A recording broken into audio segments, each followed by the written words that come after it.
Julie. Julie's here again. Hi. Last podcast in Kamloops. I feel honored that it's with me. Yeah. Well, I just said this morning, I'm like, I just can't leave without doing this podcast with you. And it's hard to... Oh, they're at the front door on the... Reset. Start again. Okay, wait, let me have a sip of... It's okay. He's probably not going to edit that out, just to be clear. Oh, shit. Can you edit that out? What if I swear? If I drop a little... We definitely swear. And I usually put explicit on our podcast. Oh, okay. Well, then fuck. What was I going to say? Oh, yes. I felt like, just where I'm at in this journey, but also like getting the podcast stuff together today in the middle of the move. It was like, do I really want to do this? And then I was like, yes, we have to do this before we leave. Also, because I just love spending time with you. So are you saying if I didn't come today that you wouldn't leave? Because it would be an unfinished loop. You could not leave. Right. So maybe you should have thought about that. I know. I still love Jamie's joke, what he said on Saturday when he was like, oh, we forgot to tell you, this isn't a party. This is an intervention. Yeah. I mean, if I thought an intervention would work, I would have done that. No, everyone is so happy for you. It's like an intervention would be for us. Yeah, it's been, I laugh because I was pregnant with a few other friends, right? As you know, and we were expecting around the same time. And early on in our pregnancy, one of our friends, it was first time mom, and I had said, you need to guard your postpartum. Like, you just have no idea what's going to happen. You don't know, what state you're going to be in. And so my best advice for you is just like plan nothing in the first 4 months of having a baby, because you just just never know.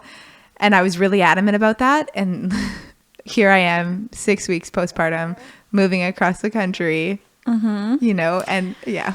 Yeah, I do think there's a difference, second time, not that it's not as valuable to guard your time. It definitely is. Yeah. But there's a factor that you can't as much. That's because right. There's another child that's a wild card and that needs your time a lot more. So it's I found, at least, and I've found with people that I've worked with, is you just do a lot more with the second, because you have to be out. You have to be,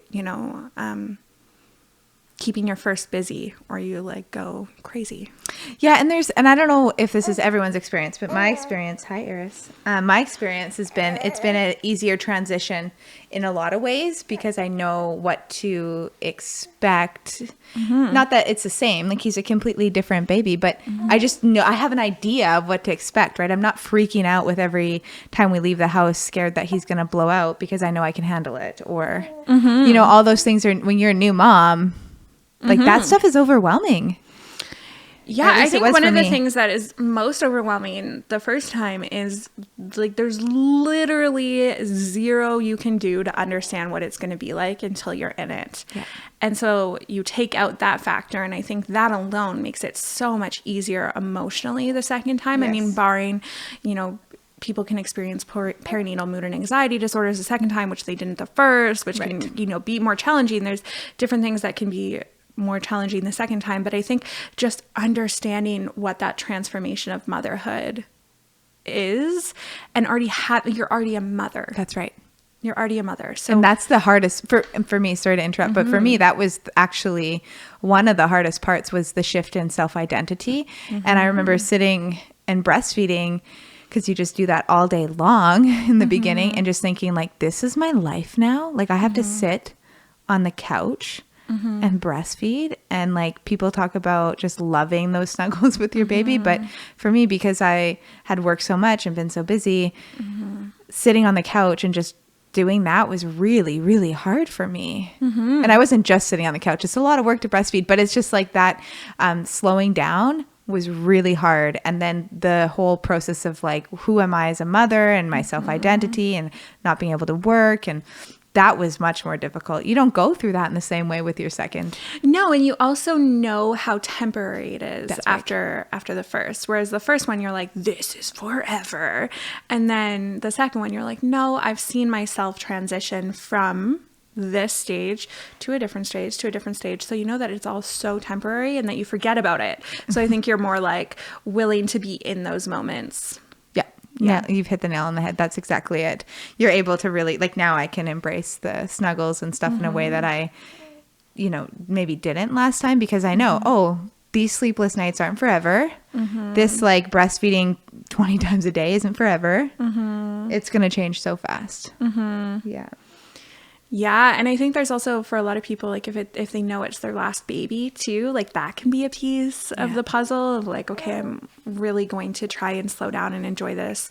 Or you know, did things the first time that you don't want to do the second time, or you know, you have just so much more awareness the second time around. So yeah. He just wants And to he's sleep. so cute. And he is so cute. Oh my goodness, he's so much fun. And it's so cool seeing the difference in your children. You know, I know. Right off the bat. Oh yeah. My kids are so different. It's like, and they're both big characters. So it's like really, really fun seeing their different personalities. It's one of my favorite things about having two of them is they're just so different. And it's not like subtle differences. Like they're not subtle beings, my children. I know it's shocking, anyone listening to this who knows me, that I would not have subtle children. But yeah, I love it so much. We were just talking about this before we went live, like how different he looks, how different his personality is. Like, yeah. Yeah, and your kids were the same. Like, I remember when you had them. Oh And my gosh. everyone's are. And Yeah. that's the thing. So it's like, as much as you can say, you know what to expect the second time, you also don't at all. And you have to let go of those expectations because you have a completely different baby in front of you. I think your transformation is this, like, you know what to expect in yourself, not necessarily from your children, but from like you. And I think that's often, like, a lot of the time the hardest part of parenting. It's actually that internal transformation that's happening. Does that make sense? Like, Yeah, I and we feel don't like, talk about it okay, very much, right? Yeah. Like we don't talk about that piece about the personal transformation, the finding the resources within yourself to become a parent, learning how to navigate the unknown, and then also like the spiritual part of it. And I'm not talking like religious, but like the part of like transcending a certain identity and becoming a different person, you know, and sometimes that means different friends. Sometimes that means like a totally different way that you engage in your community and your work. Like everything changes. And engage in your day-to-day life. Like, I think, you know, the first time after the first time, you already know what your like time limitations are, what your kind of like day-to-day life is going to be like all those things. Like, I just think there's so many factors, though, you know, obviously children being different and maybe mental health struggles being different, like those are always going to be there with a second time to say that it's not, we can't just say like it's going to be easier the second time around. But I think a lot of the bulk of work has been done from like your internal transformation to understanding world as a mother, like understanding what day-to-day life as a parent is like. And I think that takes away a lot of the kind of stress. I think our second children get to be more themselves because we've already done all this work. So like more of us gets to just like observe them and be with them, if that makes sense. And I think it makes up for it because like your first kid gets all your like attention, your second kid's attention is divided. However, the second time you're not worrying as much about yourself and your day-to-day, and you're probably a little bit less in your brain and things like that. So it's like kind of evens out the playing field. That's a good point. I agree with that. And I think too that this is why we surround ourselves just naturally as a community around new parents. Like you notice when you have a first kid, people really, and I do it with new moms too, you just show up for the new moms and the new dads to just care for them because you, once you've been through it, you know what they're going through, or at least you have a compassion or empathy for their journey. And then with second babies, I mean, people are still there to support, but it's not the same, right? Because our community really wraps around new parents. And I think it's because we know. Yeah. And I don't think you need it in the same way the second time for, you know, that's such a generalization, but you know, from my experience, you don't need that same amount of care. No, you need someone to take care of your other kids sometimes. Like, Yeah. so it seems like the logistical stuff is more overwhelming, right? You have 2 kids and 2 parents or 3 kids and 2 parents. So those pieces are more challenging. for me, it's just like figuring out that piece. But like you said, I'm not doing the same level of like spiritual personal work this time around, because I know who I am as a mother, and I can kind of dig down into those resources and use them. It's just like more around like the patience and overstimulation sometimes, like with a baby crying and a toddler running around, like those things are more difficult. I feel like it's the difference in holding like emotional space the first time and like logistical physical space the second time. It's like just different holders of space. Yeah. First versus second. That's right. Yeah. You're doing different work, right? So for this time, for me, the work is patience and sacrifice in a different way. You know, when I have time from him, I'm like, okay, now it's time to go and give that to Joni, who's sitting there and waiting, you know, to connect with me. And so, but we found our groove now. It took a while, but we're getting into it. Well, it didn't take that long. You're only like, how many weeks postpartum? 6 weeks today. 6 weeks today. Isn't that crazy? Man. Oh my gosh. Is that like a segue, or is that a segue? Yeah, let's segue.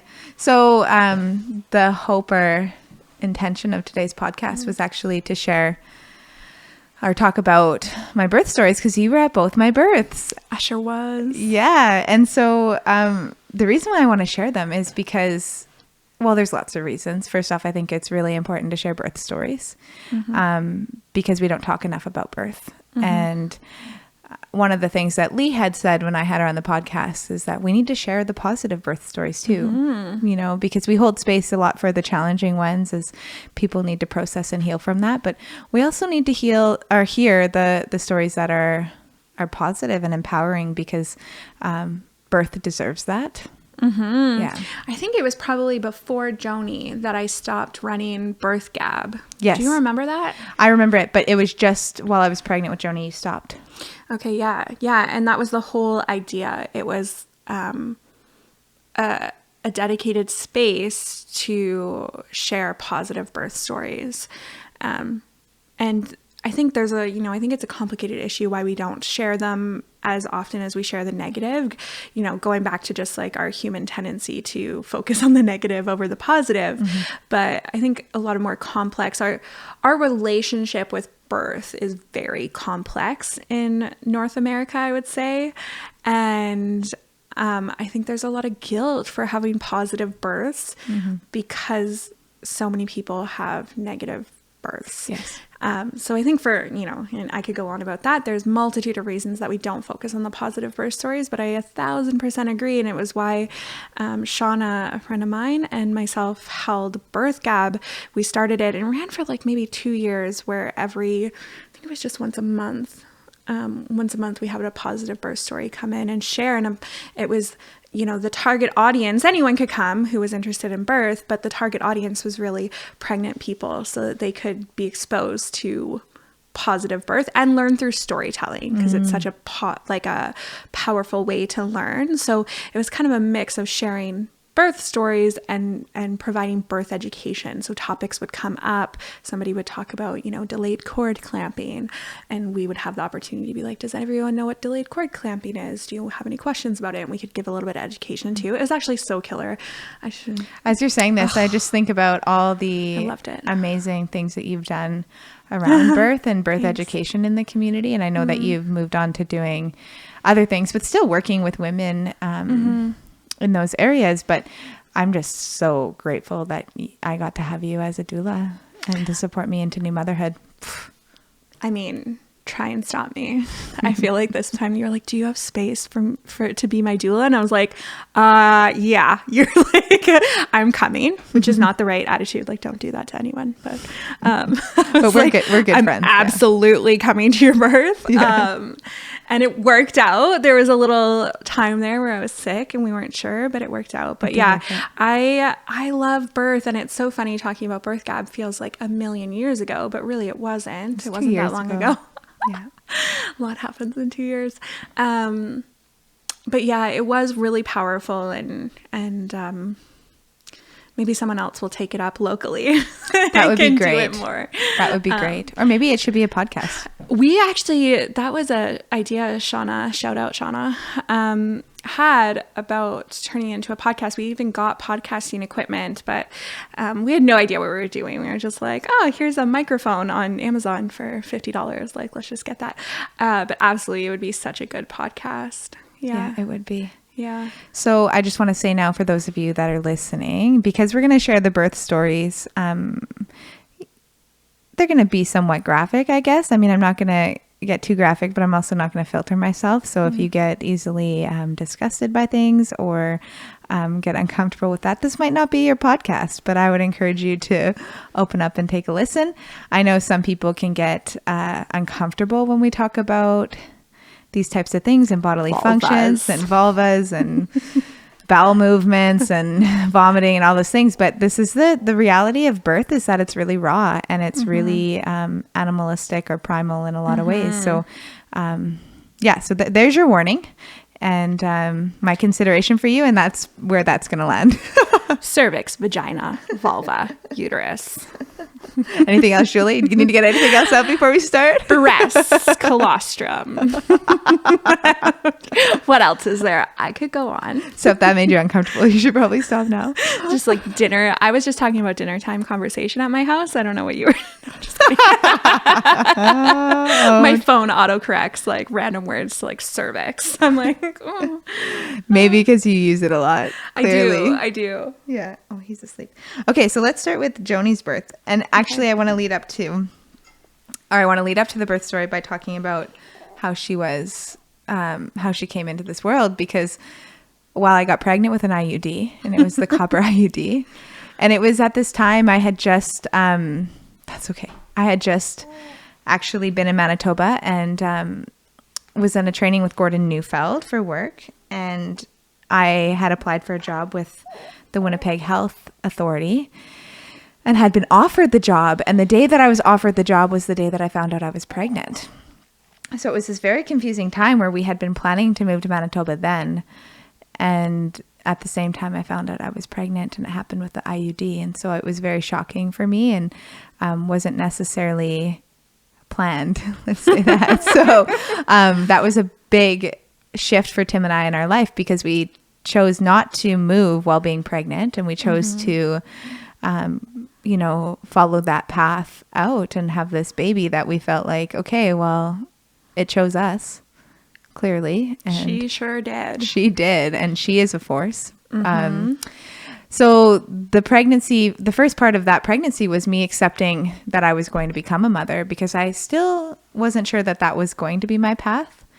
And the pregnancy itself, I really honed in on information, right? Like figuring out, learning as much as I possibly could about birth. And I remember when at first I wasn't going to get in with a midwife, which I got really scared about, actually, because I really wanted a midwife. And at first we didn't get care. And it wasn't until I think 3 months in that maybe further, that Mighty Oak had called and said, actually, your due date changed. We can take you on. And it was such a relief for me, because that was the only way that I wanted to pursue, that path, was with the support of a midwife. So that was a big relief. And then of course I had you. And so we had done some birth education and some hypnobirthing education, which is important for understanding the birth story, because I did have that education around hypnobirthing. I was trying to think about this last night. I don't remember teaching you hypnobirthing, but I know I did. Was it private? It was private. House? Yeah. So you came and did some sessions with us. And as much as I did some hypnobirthing, I didn't follow it to a T. Yeah. I mean, same. So I did practice some of the meditations, like the rainbow relaxation and some of the affirmations. But what I did do for prepping for birth was, I did the spinning babies yoga a couple times a week. I did prenatal yoga, but I really dove into podcasts about birth. I listened to as many birth stories as possible. I listened to Evidence-Based Birth, that podcast, Fear-Free Birth. I even listened to free birthing stories, not because I was interested in free birth, but it made me feel more secure about the process of birth, hearing women who birthed without any support. As a way to be like, oh, look at these women that are doing it without any support, that kind of, helped me gain confidence in my body in birthing. And we planned a home birth. So that was the hope from the beginning and the intention. And I'll say you were also, you've been doing a lot of birth preparation your whole life, whether you knew it or not, by, you're a yoga teacher, you're a counselor, you're a meditation teacher. And I would say, you could have foregone a lot of the hypnobirthing because you were just familiar with a lot of the concepts anyways. Yes. And a lot of the practice that happens through hypnobirthing classes and outside of it, you've been practicing for many, many years. It's accessing your subconscious. It's calming your nervous system. It's working with your breath. It's getting into a meditative state, really. Yes. And a lot of the reasons that people practice that throughout their pregnancy is to be able to access that as a tool. You have to practice it, as practice getting into a meditative state and calming your nervous system, and in order for that to be accessible to you at like high stress times. Yeah. And you would already practice that for so many years. So you are just probably a lot better than the average person just starting out with hypnobirthing at accessing that state of relaxation. Yeah, it's a really good point. Thanks, Julie, for those listening. I did have, a lot of years. Probably at that point, I was already a yoga instructor for 7 years and practicing regularly. And so hypnobirthing is, for those of you listening that are intrigued, check it out, because we're not going to spend too much time. But it is, why don't you explain? Yeah, sure. So it's using self-hypnosis to access a really calm state in order to, I like to describe it, there's lots of different ways to describe it. People will say it's a pain-free birth. It's a really calm birth. It's a gentle birth. And I like to say that it's, accessing the way maybe birth should be if you didn't have all those other stories in your head about what birth would be. So we all have just our natural state of birthing, how we would birth if we were just in our bodies, there was no fear, there was no extra kind of factors. I would call that the midline. And then there's things that you can that's the middle ground. And then if you add on stressful factors, you add on a lot of things that maybe you don't want. I mean, I don't mean environmental stresses. Stresses. Yeah. I don't mean necessarily medical interventions, because you can have a stress-free birth that has lots of medical interventions. That's not necessarily a factor. Then you make birth a little bit more intense. And the more intense you make it, the more fearful it is, the more stressful it is, the more intense those sensations are going to feel. So if you try and take those away, those emotional and environmental stressors, you come back to your middle point, and then you can add in some tools in order to make that middle point feel a little bit less sensation. And just cope with it a little bit better. I don't know if I feel like that's a description that if anybody's hypnobirthed before, they'll get, but if you're not familiar with birth, it might not be totally relatable. But essentially, you're just using a lot of the same techniques that you might be familiar with yoga or meditation. You're using breathing, you're using visualizations, you're using relaxations to access a really calm space within yourself. And I often say to get your brain out of the way, to just let your body do what your body's going to do. Yeah. And I think another way that I like to think about it is you're regulating your nervous system really well throughout the birth, and you're learning having the tools to stay connected to your body throughout the birth and not get into that fight or flight state. And I mean, you just summed it up in 10 seconds, what took me 5 minutes, but that's exactly what it is. That's just my counselor language though. Yeah. So, and so for me, my first birth, I felt very much like a hypnobirthing birth, so we'll talk about that. But before we talk about the specific birth, I had a lot of prodromal labor, and I want to talk about this because it's not something that's talked about a lot. And so for me, Joni was due on December 19th, and I started having sensations in my body. I think it was December 6th, I started thinking that I was going into labor, where I was having what felt to me like contractions on and off, for hours on end. And that went on for many weeks because Joni wasn't actually born until December 28th. So for a month, I was having, what we thought was start-stop labor.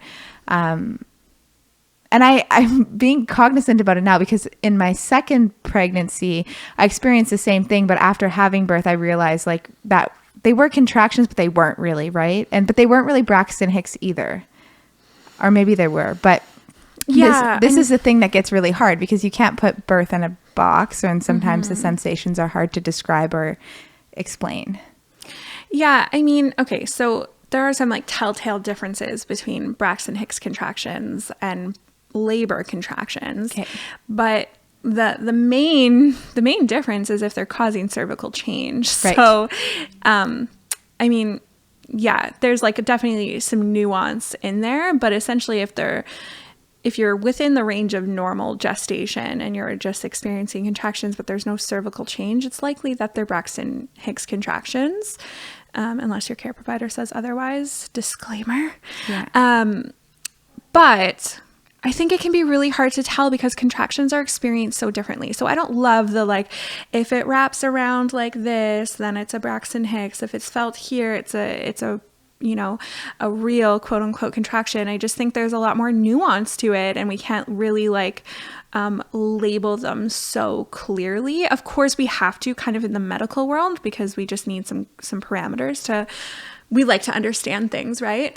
But if they're causing cervical changes, then it's like go time. Right. If they're not, then it's kind of your body getting ready. Yes. However, there's a lot of like anecdotal evidence that somebody who experiences a lot of Braxton Hicks contractions and prodromal labor, as it might be called, meaning where you're feeling sensations for a long period of time before you start seeing cervical change, or your cervical change is very slow.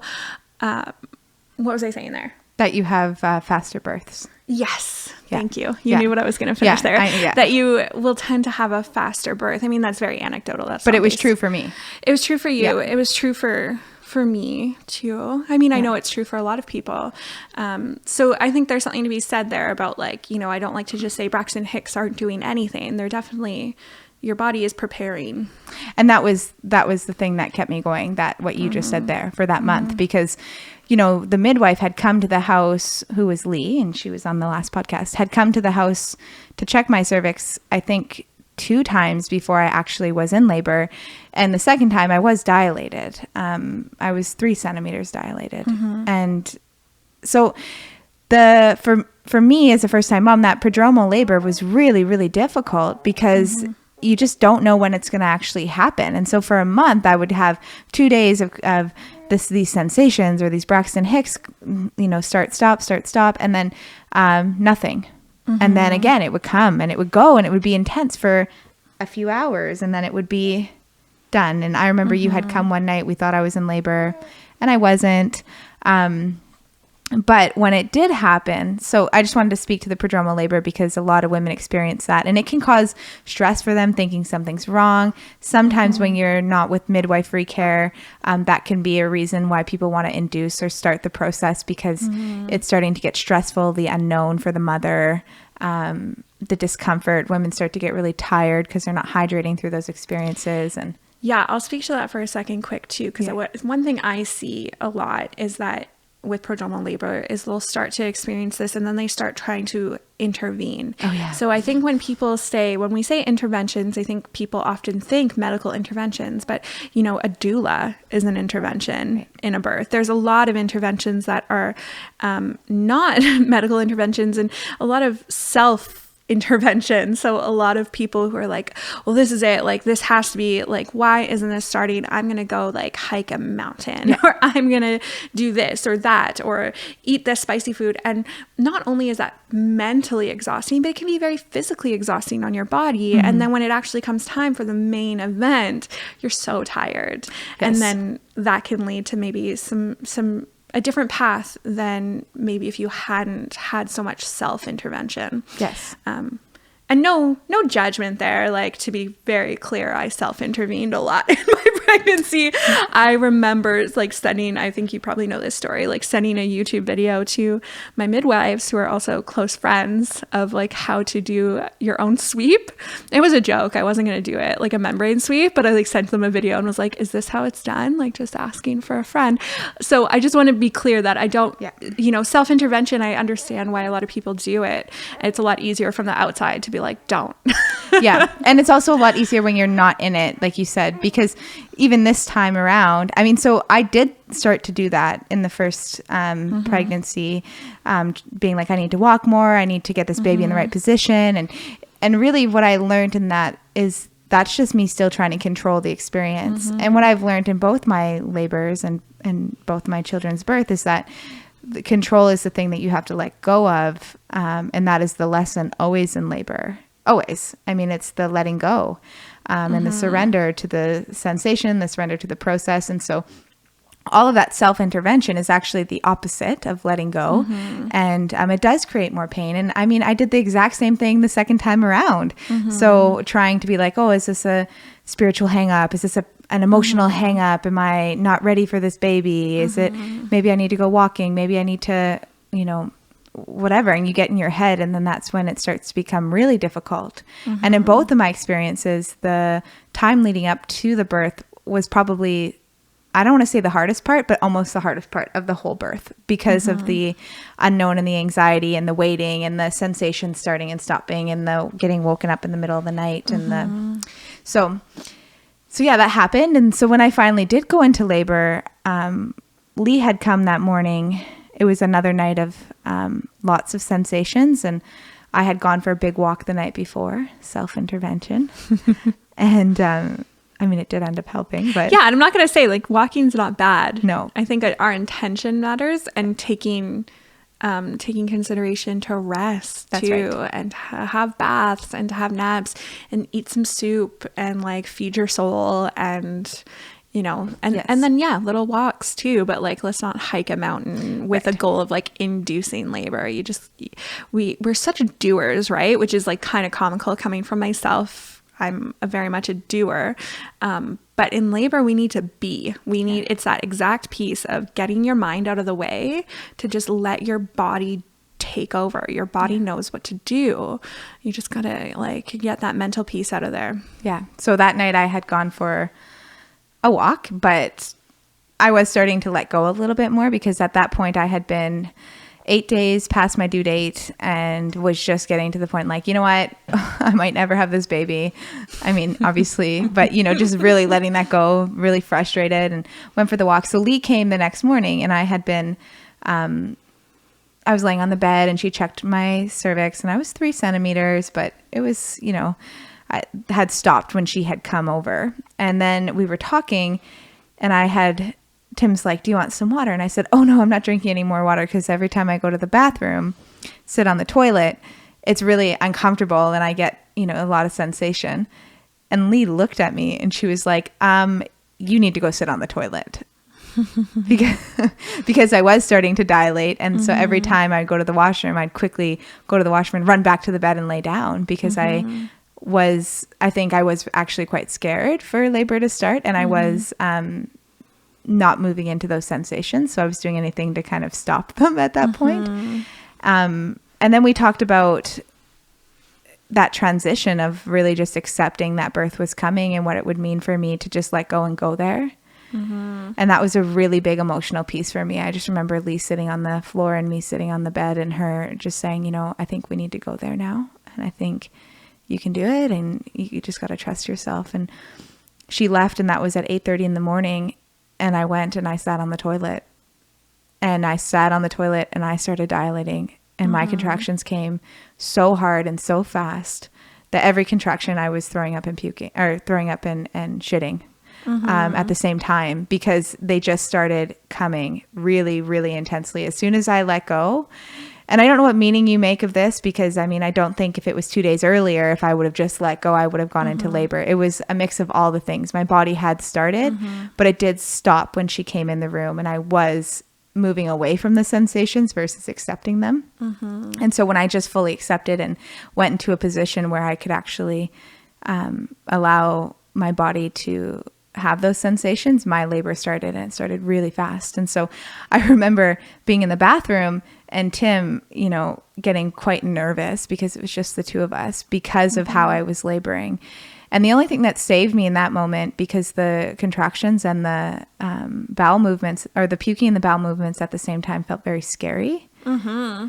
Because at first I didn't remember hearing about that. But then I remembered reading Ina May's Guide to Childbirth, there's stories. And I remember one story where the woman talked about that being her experience. And I was able to recall that in the moment. Like, oh, another woman labored this way. So I could then sink into the trust that, okay, you know, maybe this is how I'm laboring. And at one point after, you know, a couple hours, it's hard to tell with time, but I do know that I think, he called you first and said, Julie, I don't know when to ask for help. Yeah. Because he started to get really nervous because I was really like, they were big contractions, and he called around 11:30. He said, Julie, I don't know when to ask for help. And you were like, I will be there. And I had said to Tim at that point, you need to call the midwife. And so the plan was to have you there, but also my best friend, Carly, who's also a doula. And so she had flown in from Manitoba with her whole family for Christmas, but to be at the birth. And her mother-in-law lived here, so they were able to stay there. So then Tim also called Carly, and you and Carly showed up at around the same time. Around the same time, yeah, for sure. And I was just coming out of the bathroom, but the contractions were strong, but I was able to stay on top of them. I remember really in my mind preparing for them and being like, okay, I can do this, and breathing through it. And, you know, with both of your guys' coaching, you know, you and your Kate, let that contraction go, take your rest, was the mantra kind of throughout that whole time. And we had a birthing pool set up. And so Lee got there around 1, is what Tim had told me. Maybe 1:30. And at that point I was able to get in the pool. Because I was 8 centimeters. So between, you know, 9 a.m. and 1 p.m., I had dilated from 3 to 8 centimeters, which I think is pretty fast. Yeah. But of course I didn't know that. I just knew it was intense. But I was feeling pretty good, actually. Like, I remember feeling like, okay, I got this. I'm on top of this. I wasn't particularly scared because I had this amazing team of people there. And once I got in the pool and the midwife, Lee, was there, it was me in the pool and all of these beautiful people around the pool just giving me all of their attention and care. Just sitting there. And Tim and I were really locked into one another, and we were oming with each other, you know, a low om every time I was in a contraction, and we were super locked in. And as well you, and there were moments when Carly was there eye to eye with me doing the same thing. And so it felt very supportive, and I felt very secure that whole time. And then I remember I went into what was probably transition, now that I know. And my transition, so that's the time when you move from contractions to pushing, right? No. So transition is that last phase of opening. Okay. So like 8 centimeters, 9 centimeters, 10 centimeters, that last little part of opening is usually the shortest period of labor, of at least the opening and dilating phase. Dilating and thinning phase, but it's also often the most intense. Yes. Yeah. And then that's right. Once you're fully dilated, then you're moving into the second stage of labor, which is baby being born. Okay. Thanks for clarifying that. And so I remember, and I don't know if it was exactly that, but I had a moment of like complete euphoria in the pool. And I can only describe it as like feeling as what someone might feel like if they did heroin or something. Like, it was like I was in a complete space of bliss, like totally. It's like my contractions stopped, I had space, and I felt amazing. Like I had so much. It felt very spiritual, honestly. It felt like I was ecstatic. Okay, so now that you're saying that, I wonder if you're, I don't think this is the best name, but it's what comes to mind. It's like a rest and be grateful stage. And it's kind of in between being fully dilated and when the urge to push or birth baby comes. There's where contractions kind of stop. And not everyone experiences it, but some people do, where there's just this like these moments of rest. Oh God, it was remarkable. And I'll never forget that.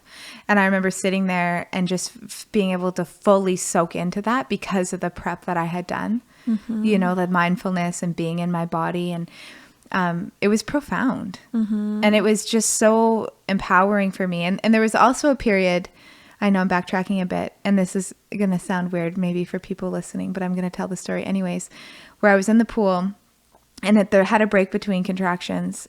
And I remember I didn't say much during this birth. I was very in my space, and Carly was sitting in a chair and I was laying in the pool. And I just remember us looking at each other, no words being said, and her voice saying to me, like, relax your jaw, breathe, let it go. And we were just looking at each other, and I remember saying to her, are you just going to sit there and telepathy me or what? And then we both like started smiling.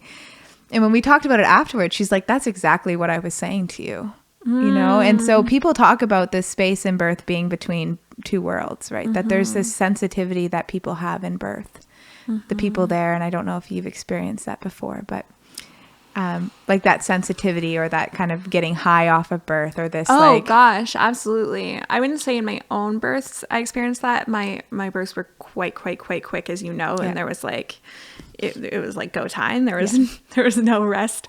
There was no calm. But definitely at other people's births, it's a vibe, as the young ones would say. It is completely a mood, a vibe, it's like the epitome of holding space and being held in space.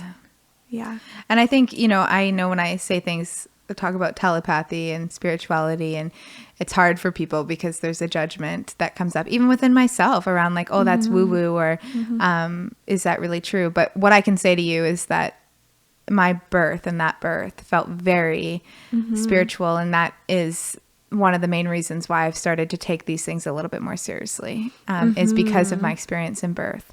Not just necessarily with Carly, but the connectedness that I felt not only with myself, but with the people around me, and this energy that we don't get to access a lot in our normal life. And the only word that I can give to it is spirituality, or that it's spiritual, but that to me, that doesn't even really do it justice, because that's not necessarily what it is either. But it's the only word in the English language that I can actually use to describe what I'm talking about. But it's this, it just feels, the sensitivity is so high. The sensitivity of the people around. Yes. Everybody's in a trance. The connectedness is remarkable. Like you said, people holding space in the true sense of holding space, where you're like fully present and connected. And in that birth, it felt like every single person in the room was with me, and they were there. Every single one of you was connected and with me, and pouring your attention and energy into me as I birthed that baby. And it was a serious gift. And I wouldn't have gotten through it. I feel like I wouldn't have gotten through it without it. Or, that's not what I want to say. What I want to say is it was a gift for me to have a first birth with that level of support and care in the room. And the trance-like state that we all got into for that birth was, that's the thing that's opened my mind to the possibility of what true connection between us can bring. Ooh, goosebumps. Would you say was that your experience? The connectedness in that room, or like the calmness? Yeah, I mean, hearing you describe it back, I can physically remember what that was like. But it was also, it's very different as an outsider, but I 1,000% the connectedness, full presence. But I think you bring that out in people as well. Like, I think that's one of your gifts, is people tune into you and want to be tuned into you because the energy that you put out is a very calming and inviting energy. So I would wager that you were a big part of that, not just your birth experience, but your own kind of energy and who you are. But absolutely, I remember everyone being very tuned in. I remember it being very calm. I remember you being very calm. It was very quiet. Yeah. Yeah. See, my voice is getting quieter as I think about it, because I'm remembering what that was like. But I think totally different level than what you were experiencing. right? Because not only did you have like, I think probably one of those gifts of that prodromal slow labor is like a buildup of those hormones, a buildup of those endorphins, right? Yeah. Whereas I describe, you know, my own labor being so quick, I'm like, you don't have the same kind of buildup. Which was my second birth, and we're going to talk about that. Yeah. Yeah. So it was a very different experience. But you had like a slow buildup of those hormones. You had the time to practice what it was like to let go and to sink in. You know, it was such a gift. It really was. Yeah. Of all that practice that you had to have the experience that you had, when it actually came time to birth, and also just letting go every time. You know, there was so much. It was like a perfect storm. It really was. And I think in hindsight, I can see that. And after having my second birth, I can really see how perfect of a storm that was. But also for me as a person in my own mental health or personal growth journey is I have really struggled with my body and really have struggled with trusting my body. In a lot of ways, like even with sports and trusting my body to do things like, this sounds ridiculous, but like cartwheels, or, you know, my connection with my body has been really fragmented for a long time. Not even to mention like the body image stuff. And, but really like not feeling strong in my body has been something I've experienced from a small child. And so this birth was so instrumental for me in gaining the connection with my body and my capacity and my strength and myself.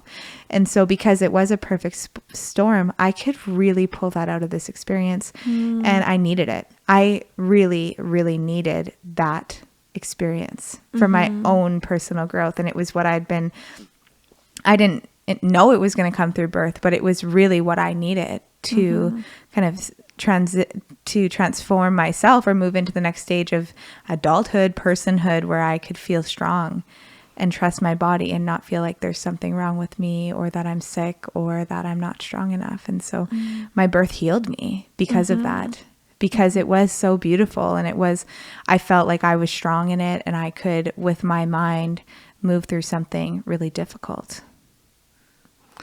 Whew. Yeah.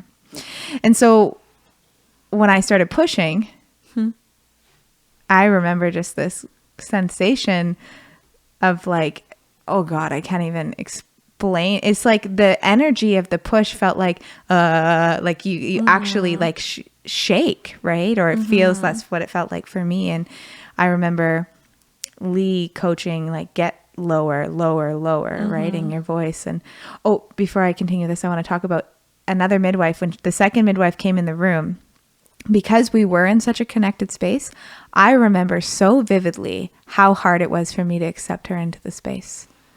It was really hard for me. That was one of the harder parts. And not because she had bad energy or anything. It was just that I was so in a trance that having that added energy come into the room, it took me a while to accept it.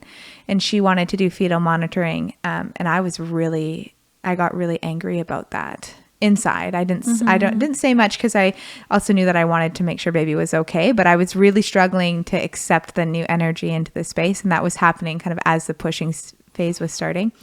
But I did get over it, but I just wanted to speak to that because I was so sensitive, and I remember that being one of the harder parts. And when the dryer went off. Do you remember that? I do remember. Oh God, I was, like I said, I didn't say much during my birth. Wasn't your dryer ridiculous? Like, didn't it like sing? Like it was like a do do do do do do do do. Yeah, that's right. Like it was over the top, and it never stopped. Like it was like the longest alarm. And also, when you have things going in there staying warm, it'll just continually do that dinging. Like it won't let the dryer keep going. If they're dry, it'll just continually, every minute or two. So I remember one time it went off in the middle of a contraction, and I was so mad. I was like, how dare you steal my piece dryer? I was so mad. I'm like, can someone turn that fucking thing off? I think I said. Yeah. And like, for backstory, anyone not experienced with home birth, you put towels in the dryer to cover baby when baby comes out, to keep their body temperature warm. So you always, like, at a home birth, one of the people at the birth tends to make sure that there's dryer or towels always going in the dryer and keeping warm. I do remember that. And I think your word sensitivity, you've said a few times throughout this, is so bang on. I think, if people don't feel like they can access that word spirituality or energy, or I think, that's a really accessible word, is sensitivity. And I don't care what kind of birth you're having or you've had. I guarantee you felt more sensitive during your birth than probably any other time in your life. You're very tuned in. It makes me think of, I was trained in the Anusara lineage of yoga. And and one of the first things we do, it's like step 1 in Anusara, is become sensitive. And it's like a physical sensitivity, but an energetic sensitivity and a spiritual sensitivity. And it's like feeling your skin. And, if you're a yogi or, a mindful person, and if you think with that and sit with it, I think you can get, if you try that for a few minutes and think like, okay, become sensitive and start to feel your body, I think you can get a little bit of a sense of what it is like in birth, but then magnify that to like a million. And that you can't shut it off. And you can't shut it off. It's there whether you want it or not. That's right. And I think that's actually a key to like a positive birth experience, is how resistant you are to that sensation and to that sensitivity. But I just think that that's like such a great word, and it really describes why, of course, you're going to have a reaction when there's new energy in the room, or the dryer going off, because you're sensitive. You're very tuned in. You're tuned in and tuned out. It's like it's an interesting thing. That's the thing, right? That's why it's like something that you really only, I think, experience in birth, because not only are you highly sensitive to your surroundings, but you're highly sensitive to your experience, right? So you're completely, it's like the one time, at least I'll say in my experience, because I can speak to that, in my experience, it's the one time in my life where I've been able to be highly sensitive to my environment and highly sensitive to myself. Awareness both inside and awareness outside. And that might be what I am describing as like spiritual. But it is the sensitivity and the connectedness. Hello. So let's get back to the pushing part. Yeah. So I started pushing. The energy came and I started pushing. And I think it was like 3 pushes. And that girl was out. I was going to say, I don't think you pushed for very long at all. Yeah. And when she came out eyes open. Do you remember that? She was so aware. It was crazy. Yes. Like she came out and she was looking at me. In our birth photos, Joni's eyes are open and she's looking right at me. And her arms are reaching up to me. And I just remember looking at her and the first thing I said was, "Hi, baby." It just like couldn't even believe how awake she was. It's like she greeted me. And it was just ecstatic. It was amazing. And she was, so she came out not crying.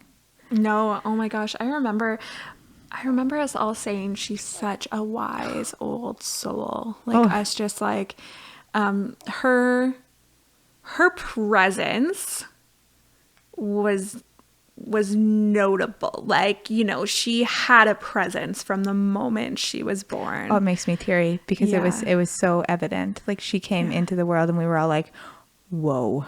Yeah. I just remember that, and like her being awake, eyes open, and her presence when she showed up, it just, I think all of us were just like, I think more than any birth I've been at, including my own, like, I guess I want to quantify when I say her presence was known. That's not me being like a wooey doula being like, I can feel a baby as soon as they come into the world. Like, my own children, I'd be like, yeah, they were born and they're like babies and they're there. Yeah. But like Joni like came out eyes open. I think probably the energy in the room being so calm too, it was like more noticeable. She was just like, she was very notable. Yeah. She was.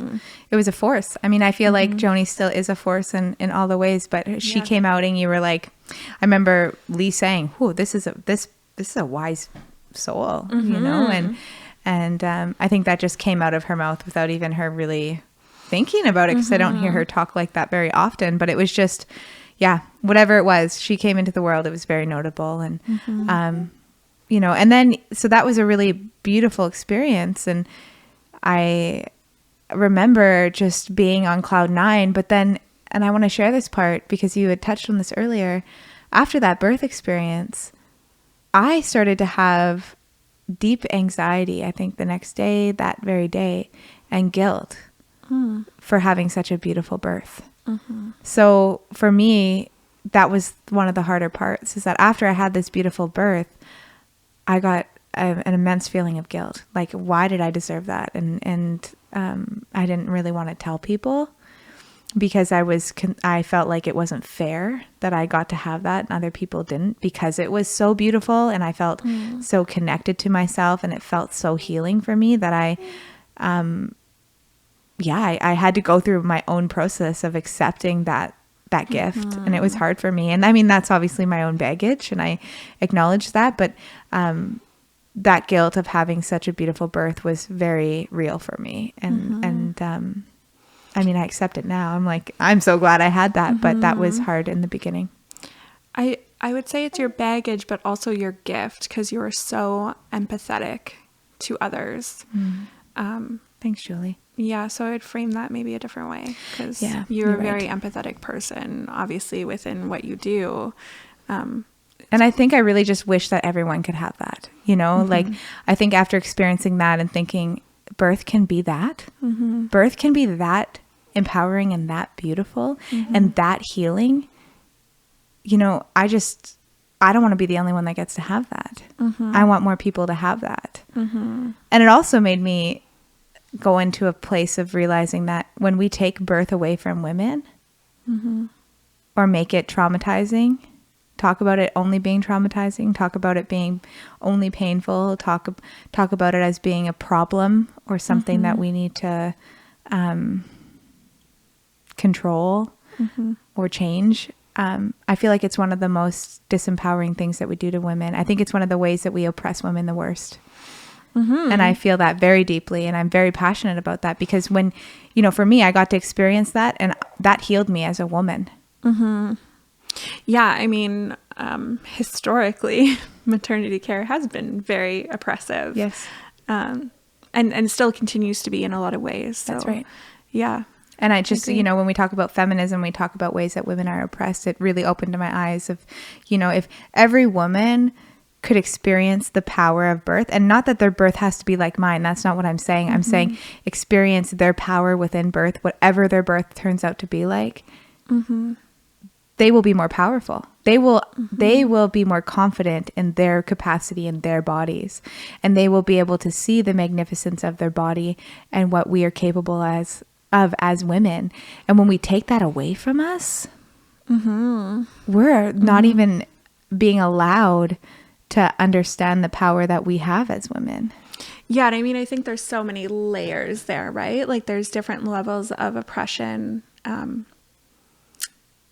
that we face as women in maternity care, and, you know, even women of different race. Like speaking of Black maternal health, how Black women are so much more likely to die during childbirth. I mean, but also Indigenous care. Like, I mean, Indigenous care, there's so many, I guess, that's what I want to say. There's like so many different progressions, levels of harm, depending on what you look like, what your access to care is, your status in the world, your ability to advocate for yourself.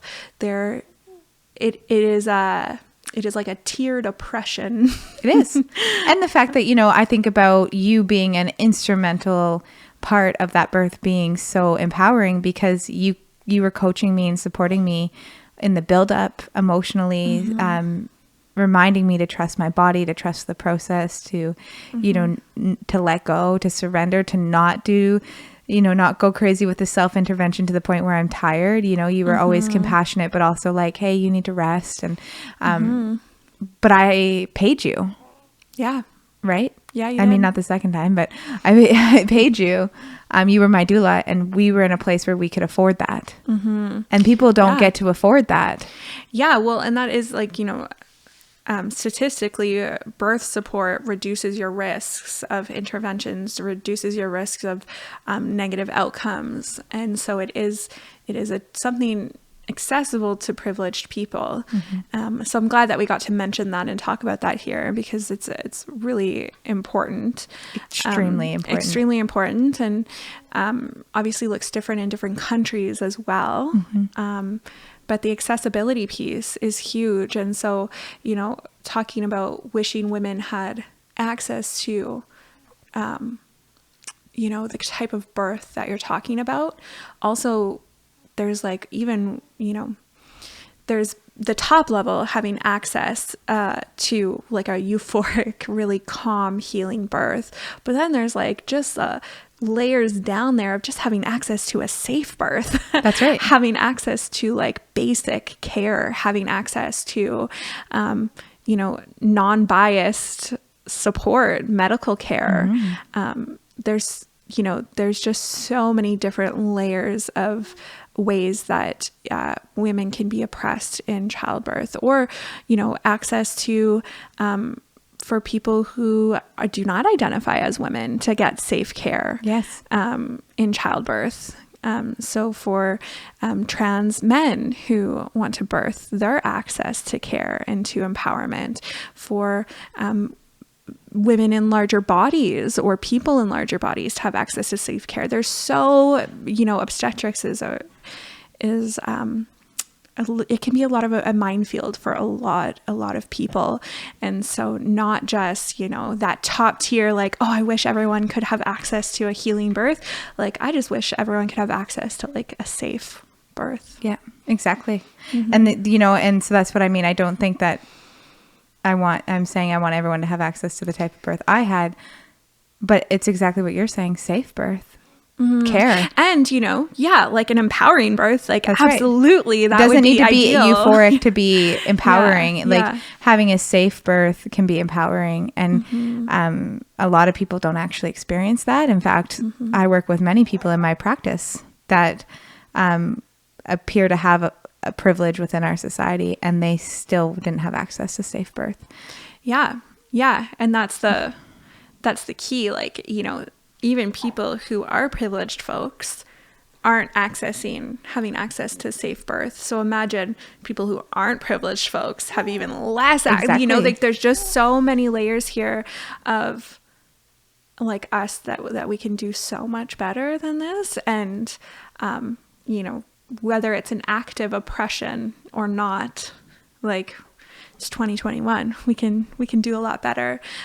But I do think, you know, it is a lot of the time the people who have had those empowered births that can really advocate for a better system. And say, like, look at the possibility here.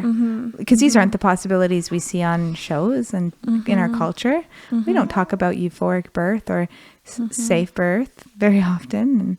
And so, yeah, that when I finished that birth, I had guilt, but also this, a part of me that started to see how we can do better, and working with women and wanting to work with women around birth trauma and healing that, because I just also, in having such an empowering birth, realized how that space could become so disempowering so quickly, and how women could get so hurt in the birth process if they weren't cared for and supported in the ways that they needed, because of the said sensitivity that we've spoken about. And so that, if you're okay, Julie, to jump to the next one, because that makes me think about my next birth. So yes.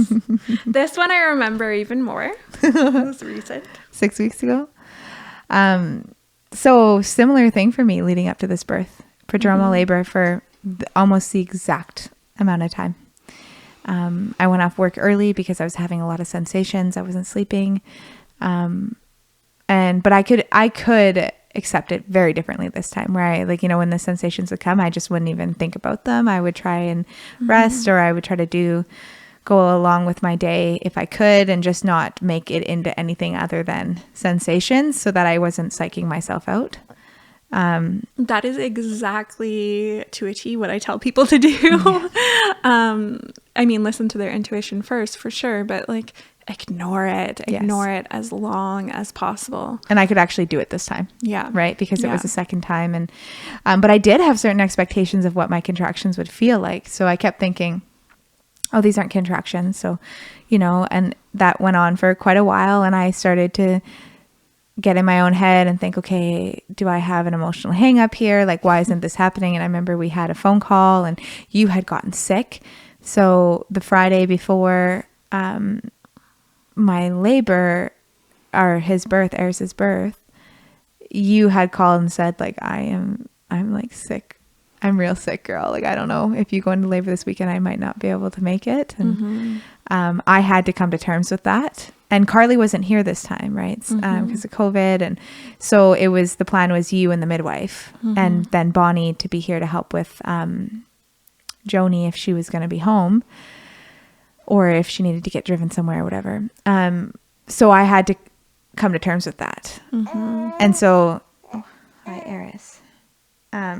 I remember thinking, okay, I can do this.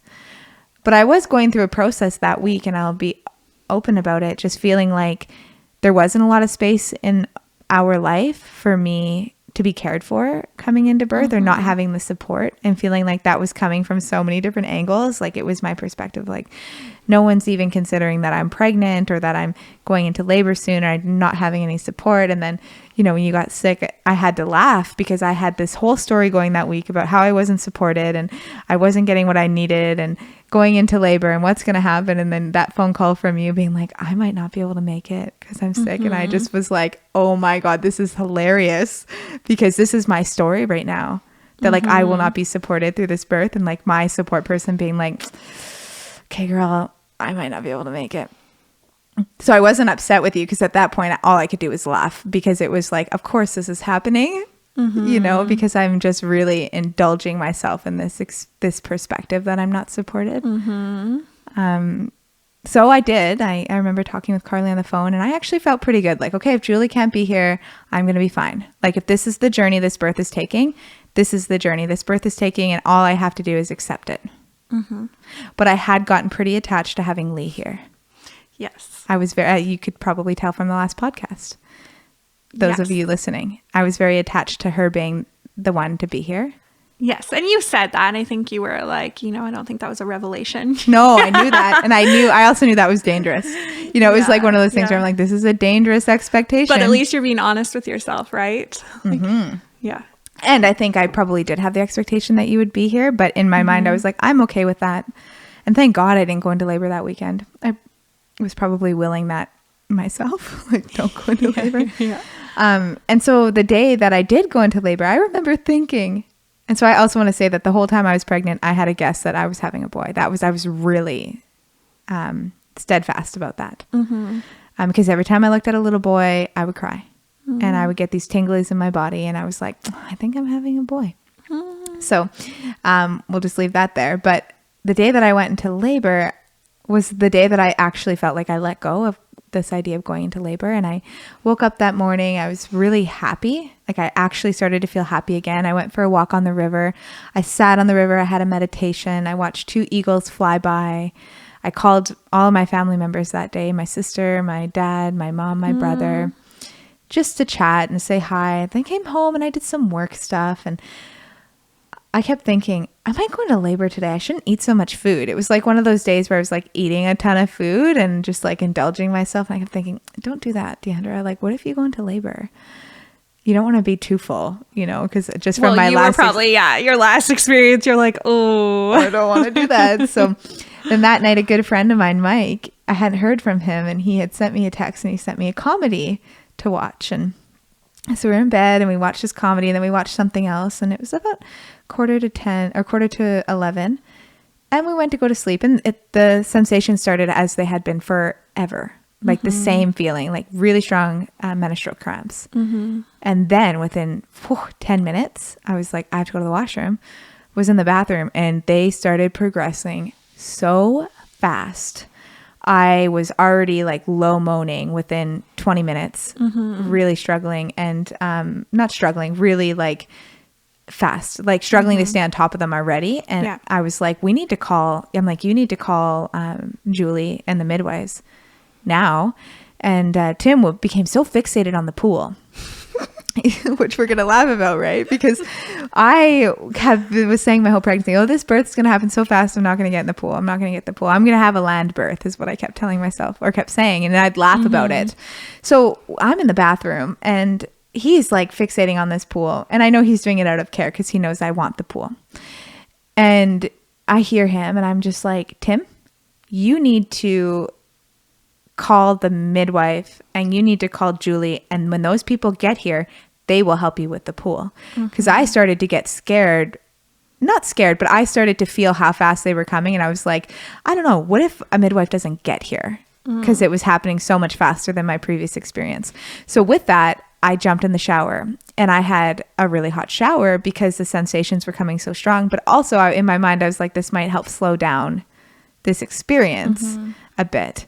And I did the exact same thing. I was, having bowel movements and vomiting at the exact same time when the contractions came. But this time it was like I had one big experience, like it was like one big experience of that. And then I jumped in the shower and I remember thinking, if I ground myself, maybe it won't be this intense. Like if I can work on breathing right now, maybe I can ground my body and not, vomit. And so I jumped in the shower. He called the midwife or the dispatch board, and it was funny because they dispatched him to the wrong midwife to start. So they dispatched him to Jess, and he goes, okay, Jess is our midwife, but she didn't answer her phone. And then Tim had to call it back, and then it was like, okay, it's Natalie. It's like, okay, so Natalie's coming. So, I was like, okay, it's not Lee. And I had to take a moment and be like, okay, it's not Lee. That's okay. I'm going to accept this. Maybe she'll probably be the second, but that's okay. So then he calls you. Do you want me to take it? Yeah. Oh my god, it's so good. So I was still, I had been over my cold, but I was like, oh, I want to get a good night's sleep. Like, you don't sleep really well when you're sick. Sure, so Julie, you take NyQuil every night. I take NyQuil. Just kidding. More than the average person, probably. I took NyQuil. And it was like, I took NyQuil like an hour before. This is probably an unsafe story because I wound up driving, but just everyone ignore that piece of safety there. So I took NyQuil at like whatever, 10, and I got a call at, what was 11:30? it? 11:30, I think. And I was so out of it. So I like woke up. But I will say, like, when I was really active in doula work, I would tell people, like, when you call me, if it's the middle of the night, like, just be aware, like, it's going to take me a minute. And just remember, we're really good friends with Julie. So yes. There's also like a piece of familiarity here. So I was not paid. Yeah. So this is not a professional. She was not working. This is not a professional experience. Okay. Yeah. Although I don't do professional really doula work anymore. No. So like, think what you want of me. Anyways, I took NyQuil. I got called 11:30. I wake up and I'm super out of it. And Tim is like, Julie, like, Deandra's, whatever he said, like, Deandra's contracting, Deandra's in labor. And I was like, huh? What? And like got up out of bed and I'm like, go in my bathroom right away and turn on the lights to be like, okay. And I'm like, okay. And I just like autopilot defaulted to what I always ask, when I was really active in doula work. I'd ask people like, can I hear the laboring person? Can I hear them labor? And so I was like, can I hear her labor? Like, let me listen. And it's a good way to tell, a lot of people, if it's their first time birthing and they don't really know what to expect, they're like, I'm in labor, and it's really like really, really early in labor. And you can usually tell by the way somebody sounds. So if I'll say like, can I talk to her? Can I hear her? And someone would get on the phone and be like, hi. And it's not like da. Like usually for the most part, although I've definitely had those like one-offs where I'm like, oh no, you're like just fully aware and you're definitely laboring. But for the most part, that's like my first kind of meter is like, okay, what do they sound like? And so I'd asked him like, can I hear her? And I, in my like NyQuil haze, thought that you just sounded so low. You sounded like a man. Like I was like moaning you super were like, low. Oh. And I thought it was Tim pretending to be you. And I was like, Tim, like, I can't hear her because you're making the moaning sounds. And he was like, what? Like, no, that's her.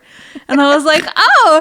And I laughed and I'm like, started like shooting the shit with him. I'm like, that's so funny. Like, guess what I just thought? I like totally thought that was you making. And he like cut me off. He was like, Julie, I have to fill the pool. And I was like, oh, okay. Do you want me to come? He's like, yes. And I'm like, okay, yeah. coming on my way, I like washed my face, like probably made a coffee, was like, okay, like get your shit together here. Yes. You're going. So drove funny. Here. I was like, you know, I undid the windows, like had the AC full blast. I'm like, you stay away.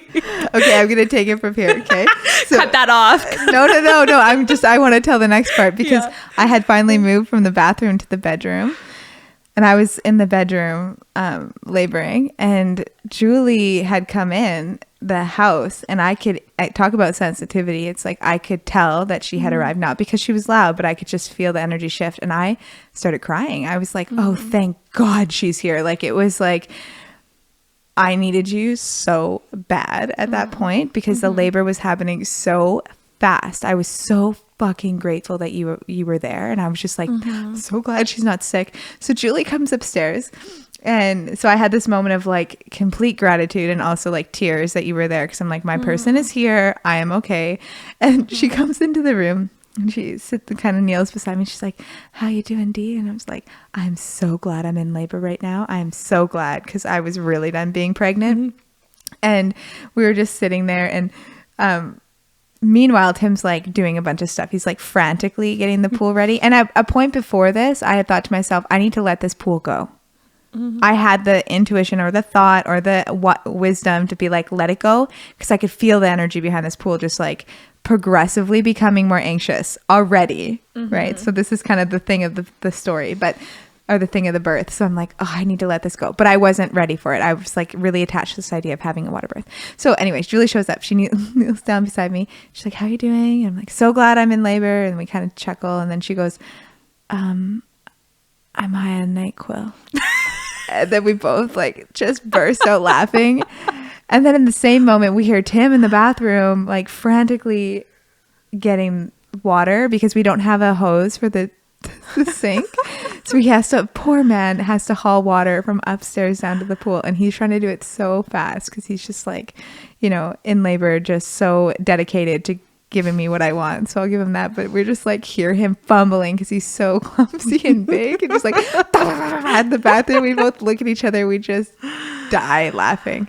Oh my gosh. Yeah. That was probably one of the best moments of my whole birth. Like, we're looking at each other and we're just laughing our asses off. And I think you said in that moment, you were like, oh, she's not that far along. No, I didn't say that. Or no, in your mind, you had said you thought because I was laughing that maybe I wasn't as far along as I was presenting. Yeah. I mean, I guess that's probably me having my, really analytical cap on when that's not usually the right cap to have unless you're responsible for a birth safety. Like if you're a medical care provider, for sure, you need to have that analytical cap on. But as a emotional support provider, it's really hard. I go back and, you'll have those moments where you've seen enough births, witnessed enough births where you're like, you're like trying to decode what's happening. Right. But and I mean, I say this and it was probably like 10 seconds of having an analytical cap on. Yeah. And you didn't say anything, but you had just said, you're always, post-birth. Definitely. I'm always like, always have those little flashes where I'm like, I wonder if, and that was probably one is, but I mean, I say that and I was laughing in my own birth and like, I was like 9 centimeters and it's definitely, it can happen. It can definitely happen. And I loved that was part of your experience. I was going to say our experience. Yeah, it was our experience. But it was an experience. It was so funny. And so you can already tell if you're listening or those that are listening, that the birth energy was very different the second time. Because I'm like laughing and we're laughing at Tim with the franticness of the pool. And I think, Bonnie had then joined him in trying to get this pool going downstairs. And so the issue became the fact that I used all of the water in the house already. Hot water. Yeah. For my shower. So they had no hot water. So just keep that in mind. So the midwife comes and Natalie comes and she comes upstairs and she's like, let me check. Can I check you? It's always consent based. And so I got on the bed and she checked my dilation. I was 6 centimeters dilated. So that would have been maybe 12. Around there, because you got 12 p.m. 12 p.m. or 12 a.m. Or a.m. Sorry, yeah. So this was now we're in the May 5th. And she says you have a big bag of waters, and when that waters breaks, you're going to have a baby. Like it's going to happen fast. I remember her saying that to me. And I was like, okay, can I go down to the pool? She's like, yeah, you can go to the pool now. So I go downstairs and I get in the pool and it is cold, or let's say lukewarm. And I'm like, okay, that's okay. And I'm like, this is what's happening in my head. I'm like, this is okay. I'm just going to wait it out. And Bonnie is in the kitchen trying to get water going. And Julie's like, Bonnie, you have to put boiling water in the pool. Bonnie's like, yeah. But she's like, so also fixated on getting me the pool I want, right? So we have Tim and we have Bonnie, and they're both like, we need to get this pool warm enough for Deandra. And so I had to say to Tim, like, I need you to let the pool go and I need you to focus on me. I remember saying that to him at some point, and he was like, right, okay. So he stopped with the pool, and then Bonnie is like in the kitchen, and, you know, she's also tired, right? We're talking about 12 a.m. And so I think, and she's been at births before, but like we're frantically trying to get this pool warm. And so Julie's like, Bonnie, only put boiling water in there. And then she's like, yep, okay. And then I think you guys had a moment where you were caught that she was putting like warm water in the pool. And you were like, Bonnie, you have to put boiling water. And she's like, well, I don't want to burn Deandra. Yeah. Right. And you're like, oh, no, we won't burn her. You need boiling water. So I'm like, we do this. Like we like, you know, diffuse the water as you put it in. And for anyone who hasn't had like a home birth, you have to, if you're filling it up with buckets, like you have to, there's only so much you can fill. You have to use the hot water, because if you've gone to the effort of putting that water on the stove and almost bringing it to boil, it's like every pot matters. Yes. Yes. Like I was like, you got to boil the water. Yeah. And she's like, so like frantically also trying to like make it happen. And so, you know, so I'm in the middle of this chaos. Right. And I'm like, everything around me is like, the midwife is, Natalie's getting stuff together. Bonnie's like, you know, trying her best to get this water boiled. Tim finally lets go of the pool and he's sitting with me. But then my contractions are coming so fast that I don't even feel like I can get on top of them. Like it felt like this constant catching up the whole birth. Like I just, you know, so different from Joni's birth, where I had time to like mentally prep, like, okay, this contraction's coming. I'm going to breathe through it. This one, it just felt like bam, bam. Like they were just coming and they were strong. And so I'm sitting in this lukewarm pool, and Tim and I had this beautiful moment. And I know you got a photo of it where he just wrapped his arms around me and we connected, and that was good. And then right after that, my waters broke in the pool. And Tim goes, there's discoloration in her waters. And, Natalie, the midwife, comes up and she says, you have meconium in your waters. And so for me, I know that when we go over the home birth stuff, it's, if you have meconiums in your waters, that can be a reason to transfer. And also because I had digested so many podcasts in my first birth, before my first birth, I had thought in my mind, meconiums in your waters means that baby's stressed. And if baby's stressed, that's not a good thing. So this is what's happening inside my head.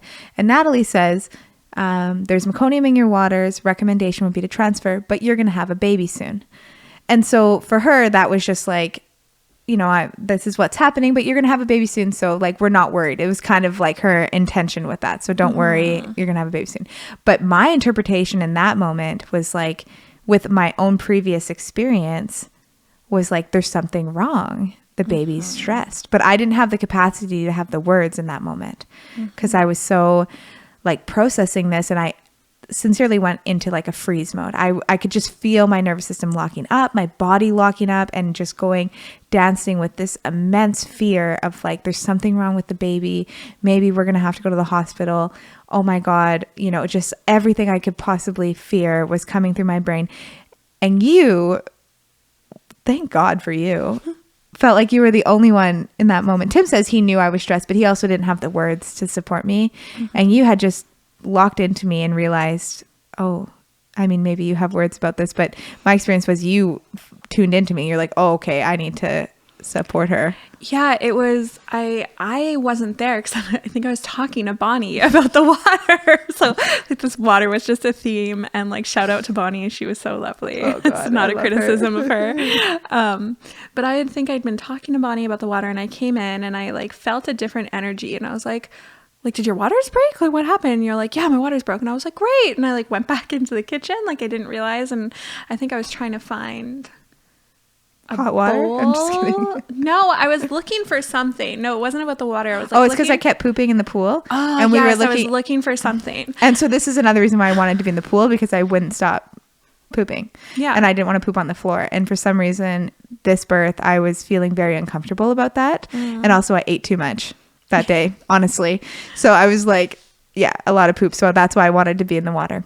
Yeah. Anyway, so you were looking for a bowl. Looking for a bowl. I come back in and I was like, your eyes looked like a deer caught in headlights, right? Like you had these big wide eyes. And I was like, hey, what happened? I like got down to like pool level and did I speak to you then? Yeah, you said you were the one who told me. You're like there, but I was like, your water broke, right? Like, is everything okay? And you're like, oh, there's meconium. You said, yeah, but there's meconium in the water. And I was like, okay. And meconium isn't always an emergency. That's an important part. An important piece, and especially when it comes to like post-date babies, like when you go after a 40 week, that can be quite normal. And where were we at this point? We were at past 40 we were weeks, 40 and 7. Yeah, we were 41 weeks. 41 weeks. And there's a lot of situations. That's not the only situation where it's not an emergency, but and so I remember just saying like, okay. Like, you said it's not an emergency. I very distinctly remember you looking me in the eyes and you said, this is not an emergency. Yeah. If it was, you would know. Yeah. And then so I remember saying, okay, like it's not an emergency. Like everything's okay. Yeah. And then I could kind of tell, I think you weren't tuning into what I was saying yet. Yeah. And I said like, look around. Like nobody's running. Nobody's calling. Did say that. Nobody's calling 911. You did say that. Nobody's like, and this is, I think a great thing for folks to tune into if they feel scared about something. Because often, not saying this about Natalie, but just care providers in general, they experience these things day in and day out. This is their job to go to birth. So if you think of like a hospital, I think it can happen quite frequently where things are just said and it's not, the impact on the birthing person isn't clear. Right. And they're using terminology that can be a little bit scary and it's not always explained, in a way that the birthing person understands. And I like to tell people that you can always tell if it's an emergency. If people are just walking around, everything's normal, like it's not an emergency. You will know if your team, if your care providers think there's an emergency, you'll know. There's going to be like buzzers. People are going to be like calling you. They're going to be giving you very clear direction. Okay. Like it's not like, could you please move on your side? It's like, you have to move on your side right now. There's a very distinct vibe difference between emergency and not. And so in those moments, if somebody's afraid, I think that's one of my go-tos is being like, look around, like there's nothing. And it was so helpful because it was really grounding for me, because in that moment I did look around and I was like, okay. And I mean, I think you could also tune into me because we are so close that you could look at me and be like, oh, she's not doing well right now. And so after you did that, after you supported me there, I was like, okay. But I was still in a fear state. Like I could feel my body tightening up and I could feel myself getting very scared. And I closed my eyes and I was like, I got to check in with this baby. And I closed my eyes and I was like, are you okay? Is this okay? And I was, and I got the information, or it felt like I was like, okay, we are okay. This baby's okay. But I want it out right now. So I went into this complete place of like, okay, it's not an emergency. And I know like I have a feeling or a gut instinct or an intuition or a sense of knowing, whatever you want to say, that this baby's fine, but I want it out now. Yeah. And I think there was a piece there of, it's a recommendation to birth out of water. Oh, yes. And so that came up too, but I think it maybe just triggered your knowing. Like I think you would have, you had the intuition earlier in your pregnancy that you were going to have a land birth anyways. So, but that's not the reason why I got out. Because that was the recommendation, but that was also said as a, right. She did say like, she did explain that, but I got out of the pool because it was cold. Yeah. Because I had to make, at that point, it was like, I knew I was freezing up in my body. Like I was starting to tighten up from fear. Like I was having a harder time easing into the contractions, and that I was sitting in a lukewarm pool and it wasn't going to get warm enough for me to birth this baby, because I started to get impatient about needing to get this baby out. And it was a really difficult decision to get out of the pool. It really was, because when you're birthing and you're moving spaces, at least from my experience, it's like really hard to make those leaps of like moving from one space to another in the middle of labor. So it felt like leaving the comfort of the pool, even though it wasn't comfortable. It was like letting go of the idea that I was going to have a land birth or a water birth was hard for me. And in that moment, I was like, you need to make this decision now because you're sitting here and it's not comfortable, right? You're getting fearful in your body and you're tightening up, and this lukewarm water is not helping you at all relax into your body. So I got out of the pool and I thought, I need to go to the toilet. Right. So I went to the toilet thinking, oh, that'll help this baby come down. And I think a contraction happened when I was on the toilet. And I looked at you. I was like, this was the worst idea ever. You did not like that. No. And then I got up and I was like, I don't know what to do. I don't know what I need. And I started yelling. Yeah. I remember yelling because I was getting really angry. I got really angry about wanting this baby out. I got really angry about the pool. Or not the pool. I was really angry that I was uncomfortable, that I couldn't find comfort. The pool wasn't comfortable. The toilet was not comfortable. And so then I just walked over to a mattress on the floor. And I remember Tim was down there and I shoved my face in his neck and I wrapped my arms around his arm and I took like 3 big breaths. And in my head, I was like, you need to relax. You know, you got to do this. You have to let go. You have to calm down. You're going to be safe. Your self-talk skills are just like next level.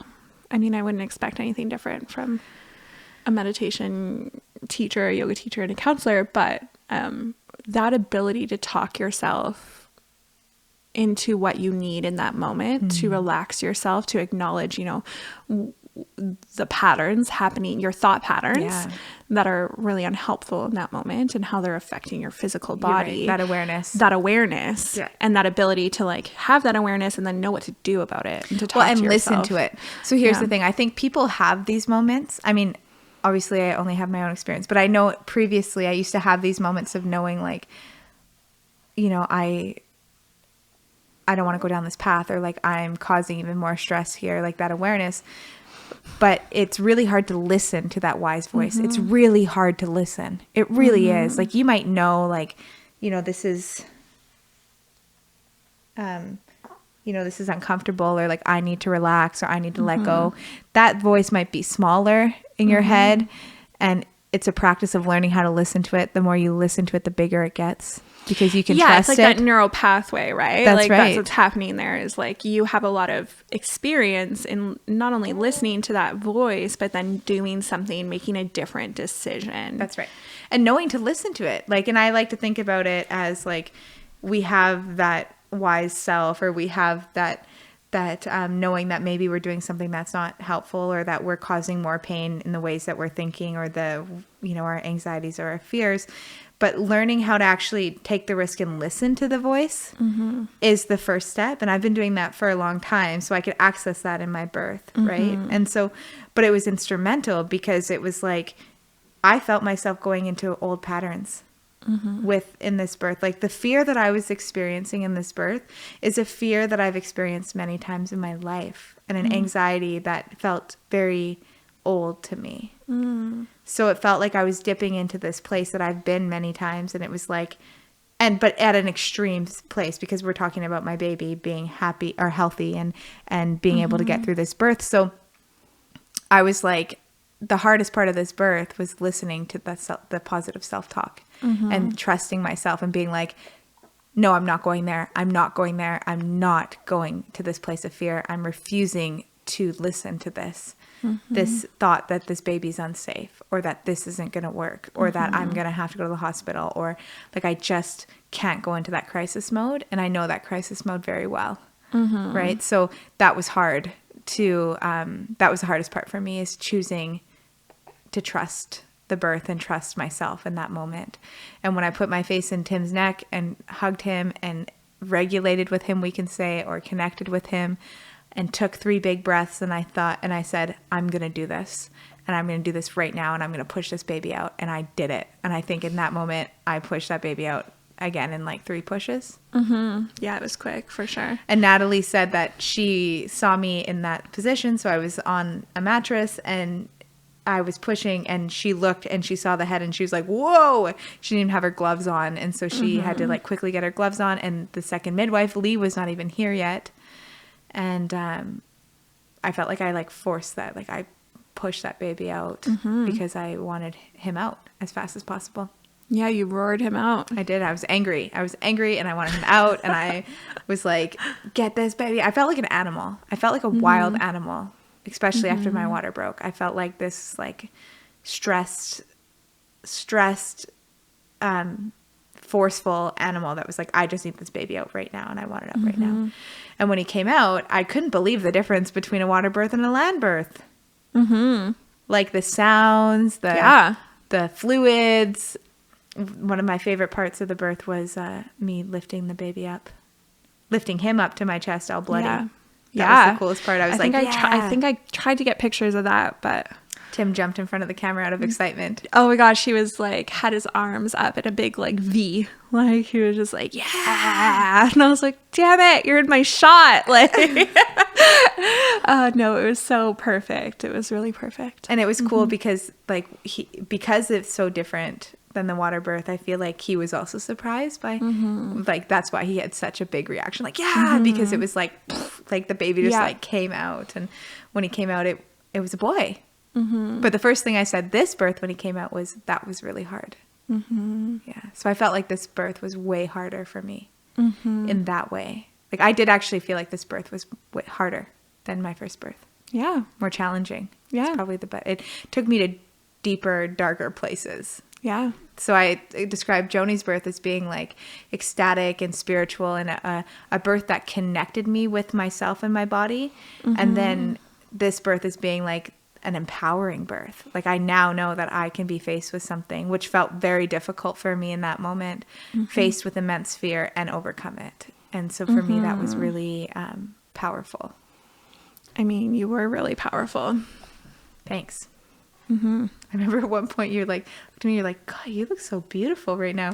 I was like on the toilet and I was like, shut up, Julie. I know. And see, this is too, like, I feel like I should highlight for people how close we are. We're very close. We're very close. And so I might guard my tongue a little bit better if I'm working with somebody as a client. Of course. Like, I want to highlight, like you're so beautiful. You know, I think if it was like a partner who'd say that in a birth that I was just hired, I might be like, oh, read the room, like not the time. It was early on. It was early. And you know what? You looked so beautiful. And I remember when I came to visit you after, like whenever that was, a couple days later, it was like the day before Mother's Day maybe, or and your midwife was here at the same time too, doing a checkup. Jess was here. Yeah. And I remember you just looked so glowing, like, and in your birth, I remember this moment where I was just like, damn, like she looks goddess. Like she is just so beautiful. Thanks, Julie. Yeah. I mean, I think that about you all the time, but you were really radiant. And yeah, you were just, you know, it's different vibes and just as beautiful. Right. It was. And so I want to highlight that too, because it wasn't that my birth with Eris was bad at all. It was exactly also what I needed, but they were they were almost opposites in ways, but not like good or bad opposites, but like what I got out of them was like one felt like I was connecting to something bigger in myself. And with this one, I felt like I was connecting with like my animal self, right? Like this primal strength. And it felt like I never left this room. So with Joni's birth, yes, I was sensitive, but I felt like I was in a trance. And I felt like I was like, I was in a trance-like state. With this birth, I felt like everything in the room was extremely highlighted. Like I never once left the environment. And part of that was because of how chaotic the environment was. Yeah. And I really think there's something to, you know, a slow build gives your body the time to have like kind of those hormonal releases. Whereas like when you can't get on top of it, it's just back to back, it's a really quick birth. Like you don't have that same like buildup of endorphins, and the endorphins are what create that kind of like, you know, labor land, that kind of like, I'm sort of out of it. But when it's like back to back, like I just don't feel like there's and it's short, there's the same amount of buildup. Now, don't quote me on this. I don't know how technical that is, but from my experience, I agree. With births, like I see quite a difference response. And so it's interesting, myself having quick labors too, people tend to be like, wow, that must be so amazing to have it quick. And I'm like, woo, like there's some, it's nice to also, have a period in between all the contractions and a little bit slower of a build, so you can build up some of those hormones that take you out of your body a little bit or out of your mind. Pain management. They are. And what else was I going to say about that? There is there's also, when you have more time between contractions, you get to reset. Yes. And so people can't see my hands, but like if you're sitting at a table and you put your hand at the table, let's call this like your base level, like your reset. When you're in a contraction, now take your hand above your head. You're like up here in intensity level. And when I'm sure I described this to you, I talk about this in childbirth education, the value of those pauses between contractions is that you get to bring yourself from up here where your hand's above your head back down to base level at table. So that's that like between surges being like, relax your jaw, release, let go of that sensation from before completely. You reset your system.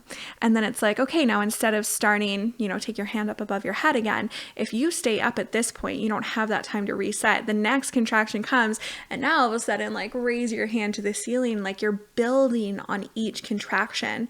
That time to reset to table level between each one is really important.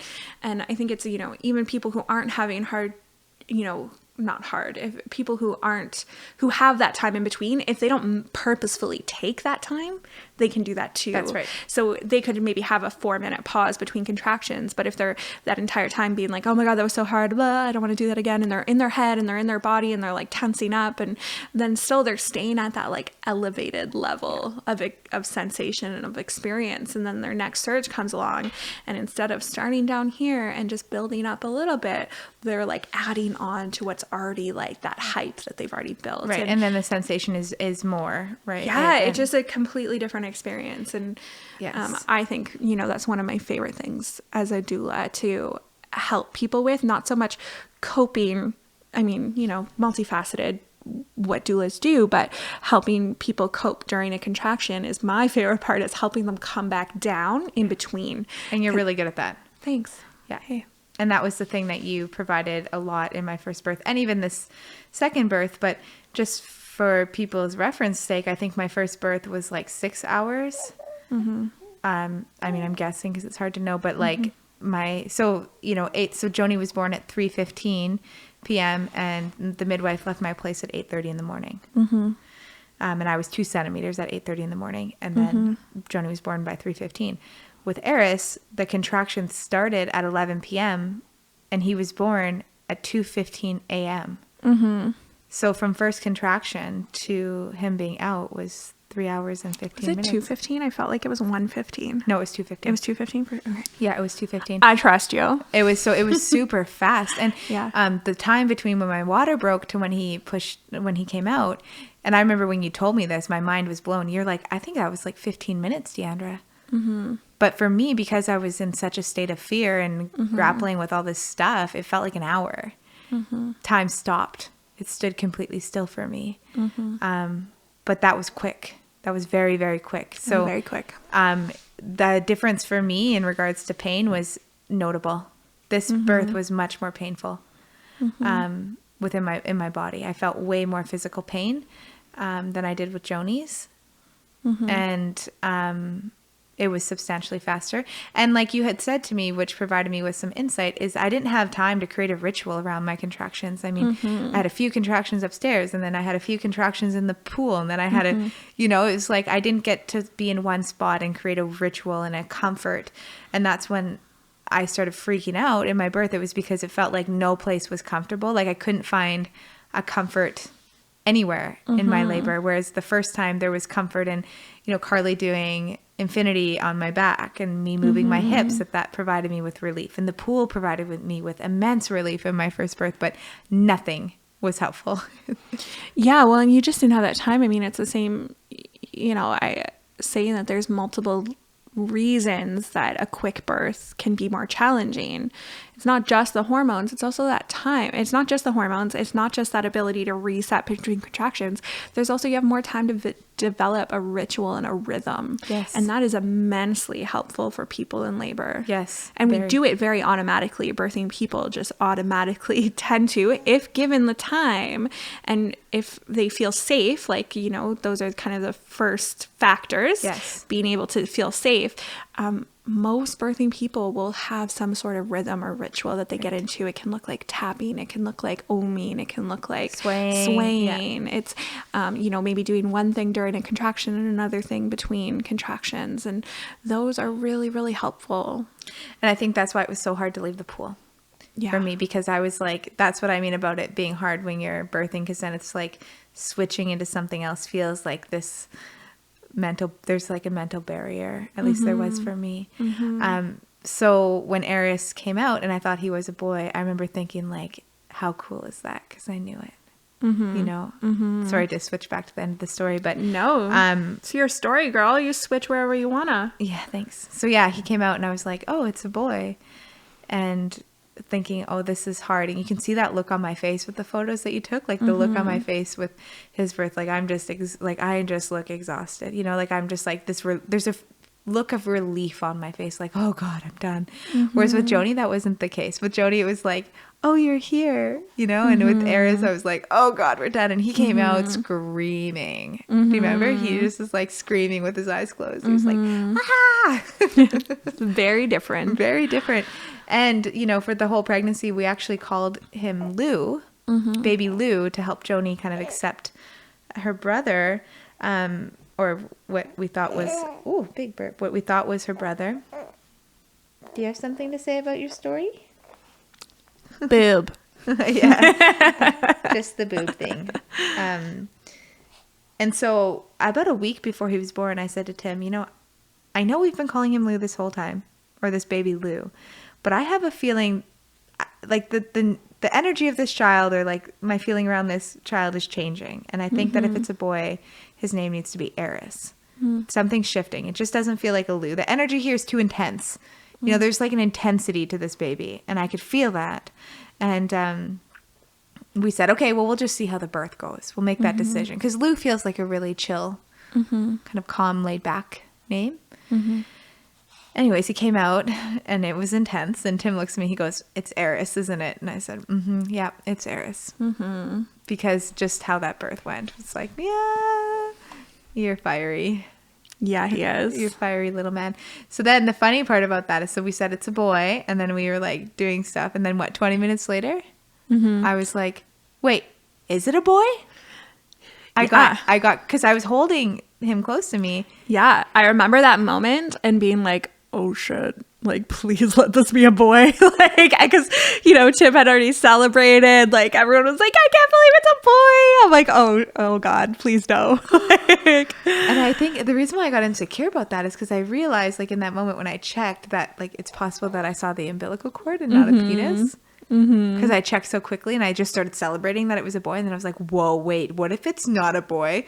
So then we looked again, and then we all had a big laugh about that. And yeah, and so that birth was, so I want to say that after Joni's birth, because it was so trance-like and it was so euphoric, that I hit a wall pretty hard postpartum, because I felt kind of out of my body, or like out of reality in a way, because it was so beautiful that when I came back down to the reality of motherhood, it felt like it was like, boom, okay. And I mean, then I struggled with breastfeeding, and I'm not going to speak too much about that because that's a whole other podcast. But, you know, Joni was tongue and lip tied, and we didn't find that till 2 months postpartum. So we really struggled with breastfeeding and her losing too much weight and having a hard time gaining. So that was really difficult for me, having such a beautiful birth and healing birth to going into postpartum. That was really hard for me. And struggling with the breastfeeding and the worry for Joni and her not making it to birth weight by a month. And so with him, I mean, the breastfeeding circumstance has definitely been different, but I never felt like I left. Like I said, I never felt like I wasn't in reality or like in this room. So it's like, I was just here the whole time. Like, it was a very earthy, grounded birth in that way. I wonder, I just thinking as you're talking, like how much more common that is of an experience as a second time birther, because you already have that mama awareness, right? Like, you're already a little bit more tuned in. As a parent, as a mother specifically, I think you're very tuned in to the safety of places. Yes. Like, you're just aware, right? Because you have a child to protect, and you're like, okay, mama bear style, like, what's happening? And I wonder just how much more common it is to be more present in a second birth than in a first. Yeah, that's curious. Just a curiosity. It is curious. Yeah. And also, like, I think too, because the birth was so fast, there was no time to leave this place. Yeah. You know? Oh yeah. All the and things I know that that we already mentioned. said that, but you're already hyper vigilant as a mother by that time. Yeah. You're already really tuned in into protection, and that's something that you gain as a mother.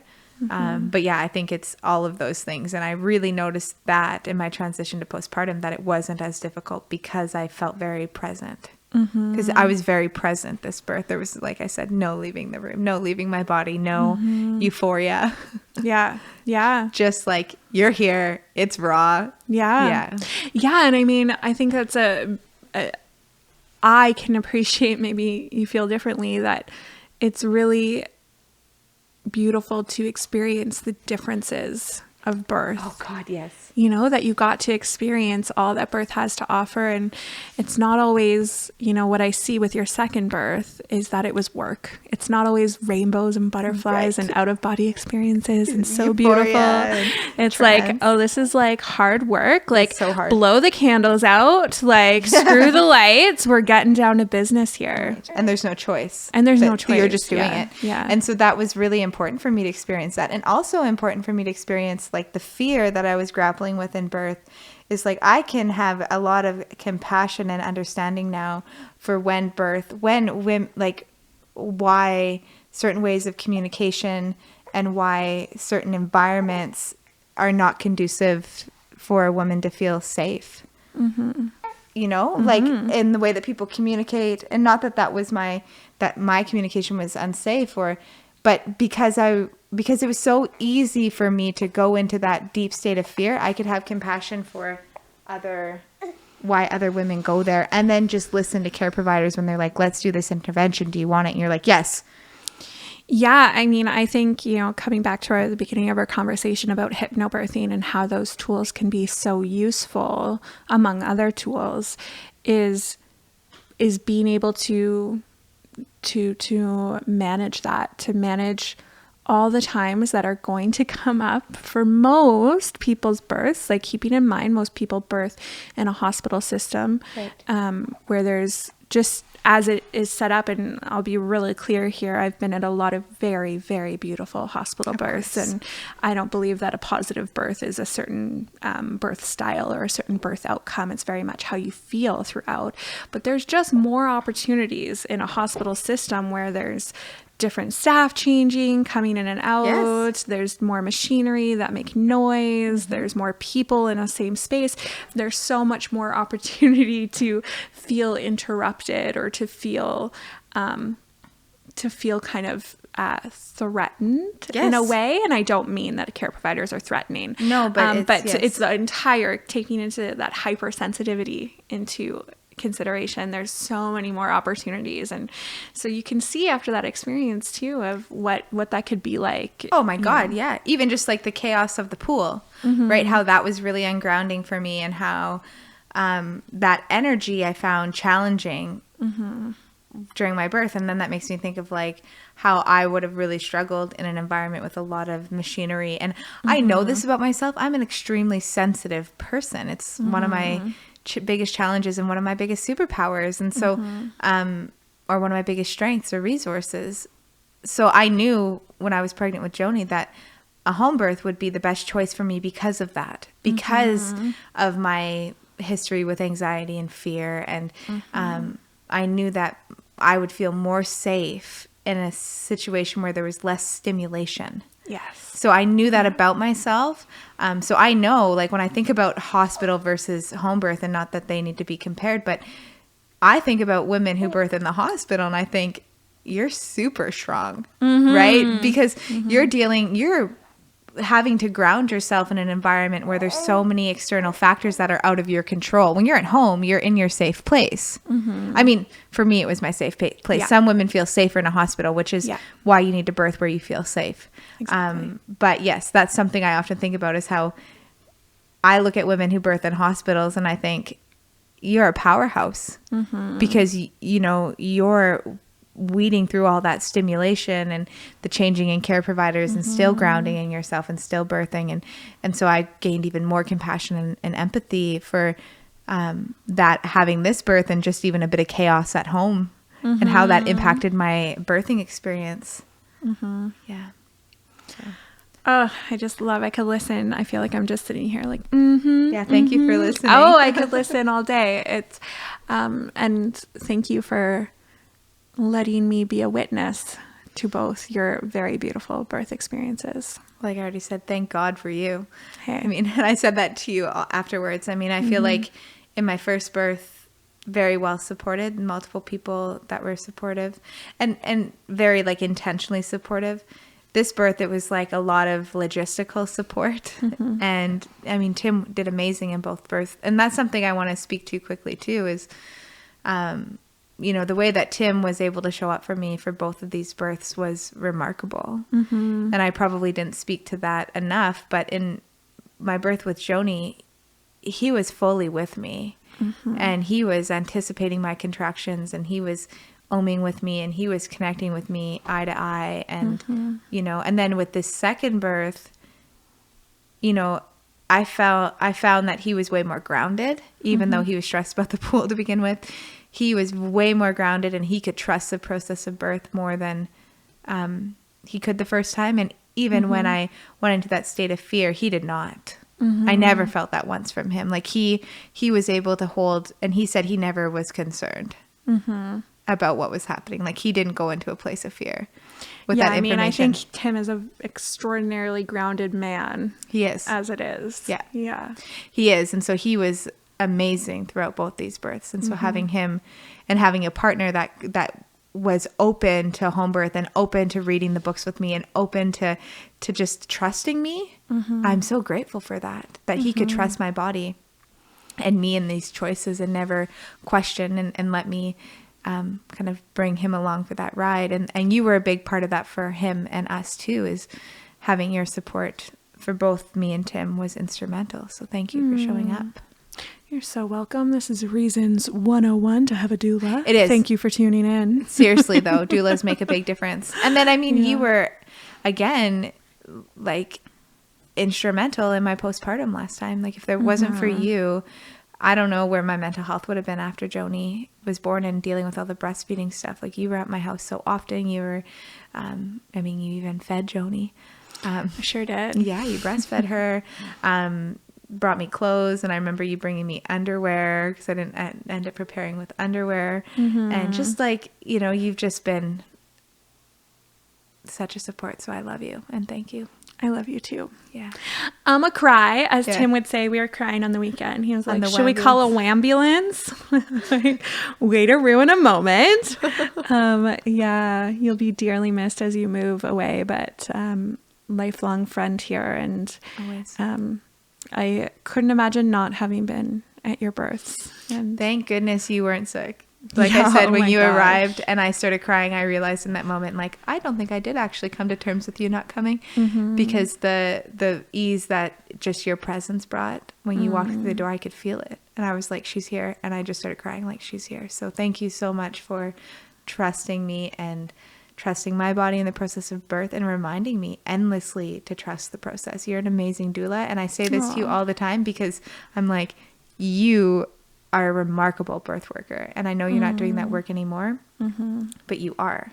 Thank you. You're extremely skilled at what you do. And I know that not every birth worker is as skilled as you are. And I'm just saying that because you've put so much time and energy into your training and your knowledge, but your capacity to read the room and your capacity to read people and hold space and speak in the ways that you need to speak to adjust the energy in a room. Like you're those are things that you don't learn in school. Right, girl? I have some things to say.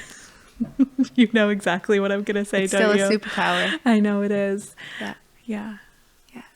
I mean, I feel like I have to say it now. Yeah. I think your experiences, I think those skills often come from places of trauma. Yeah. But I mean, it makes me think of you when we were talking about, was it your company name or something? And there was, I asked you these questions, about, to try and help you kind of come up with your company name, is like, what do you really want to tell people? What's one of the biggest things you want to tell people? And you said something about like trauma being a resource. Trauma is one of your biggest resources. And I think when it comes to holding space for people and knowing what to say and reading rooms, people who have experienced levels of trauma are a little bit better at it naturally, because they just have maybe had to do that in different for safety reasons in their life. And so, yeah. So it comes from an experience of, for you come by these skills very honestly, right? and so it's from you've become resilient through your trauma, but it's become your superpower. I mean, hey, thanks. I've been able to reap a lot of benefits from those skills. Thanks. I think it's nice to like, this obviously isn't a podcast about trauma, but it's nice to acknowledge that, because for anyone out there who sees their trauma as something that's just negative, is there's a lot of ways that my own life experiences and trauma show up in really positive ways that become really big resources now that I know what they are and where they come from, right? Like there's that awareness there first, that it's not a behavior pattern that I'm not aware of and don't know where it comes from. So there's that piece, but that I can use it to support people is amazing. And the fact that when we talk about using it, it's not a choice. Like it happens, and it is a huge resource. And I think the thing is like your struggles become your best resources. So we can use the word trauma, or we can say your struggles, but you've built those skills on how to mediate a room and how to read people's energy and how to support people when they're emotionally distraught. And I mean, me too. I'm a counselor for those reasons. And so the fact that you have those superpowers makes you a remarkable birth worker. And I'm just so glad that I was able to get your support when you were still doing the work. Thanks, Dee. Yeah, you're welcome. Now you can just, teach people how to be pre and postnatal yoga instructor and change the world around body image and help more people understand how to hold space and how to work with pregnant and postpartum people is more what I'm doing now. But it's a ripple effect. Not that birth work 101 is very, very powerful, but training people who are working with pregnant and postpartum people is the direction I've gone, because I can train one person who's going to have an impact on hundreds. Yeah. And then I can train 2, and then that impact is 200 and 300. And like, it's a really, it's amazing to see that ripple effect, in action. But, that comes from that experience of 1-to-1 birth work, which is, still, I mean, after your birth, I was like, oh, I miss being a doula. And I was like, just kidding. I being on call. There's downsides too. Yeah. But when it comes to your birth, I am so, so grateful that it all happened the way it did for my own ability to be present. Yeah. Thank goodness. And so, Julie has a company called Moga. Mm-hmm. Moga Moms. Moga Moms. And it's a pre and postnatal yoga training. Yeah, pre and postnatal yoga teacher training. Yeah. So check it out. Where can they find you? It's mogamoms.com. This just became promotional. No, it's okay. I think we're wrapping up. And so we always say where people can keep in touch. Okay, for sure. So you can... on Instagram, it's Moga Yoga Trainings, or on my website, it's Moga, so MogaMoms.com. And if we're wrapping up, I do want to say too, we got into a conversation there around like oppression and safety in birth. And I felt like it had to be said to talk about, the different levels of safety and care that people can access in pregnancy. But I want to also temper that by saying pregnancy and childbirth is safer than it's ever been. Yes. I don't want anyone to have listened to that. You know, it's a bigger nuanced conversation. Yes. And so listening to 1 minute of that, if somebody is listening to this and they are pregnant and coming out of it being like, wow, they said how unsafe birth can be for some folks, like, it's a bigger conversation, and that's a very small piece. And I encourage you, I invite you right now to let go of that narrative, because we just heard 2 very beautiful, safe birth stories. And I would say that work of anti-oppression in birth is not the work to be done by somebody who's currently pregnant and navigating that system. That's my own personal belief there. But so I just wanted to add that little piece there if we're going to wrap up. And also, sorry, I'm going to interrupt Julie, but saying that, like, when we're talking about lack of safety, like we're talking about like emotional safety, and not just like medical safety. Like in North America, I mean, there's a very safe in regards to birthing, and in like what interventions and stuff we're talking about. So we're taking that conversation and we're really broadening that, right? And not saying that everyone has access to that, but most of us do. And we're saying we need even more. We need even more safety, both within medical intervention, but also emotional safety. Yeah, and I'll just open it. Like, if anyone has any more questions about that, I am available to chat. Moga Yoga Trainings on Instagram. And there's definitely better resources for that than this conversation. Yes, that's just what I want to say. I just wanted to highlight how nuanced that conversation is. You can't really, if this is the first time you're hearing about some of these concepts, you can't get a grasp of that conversation in like a 30-second clip. So can reach out, and I'd be happy to connect you with some reading. Thanks, Julie. That's really good.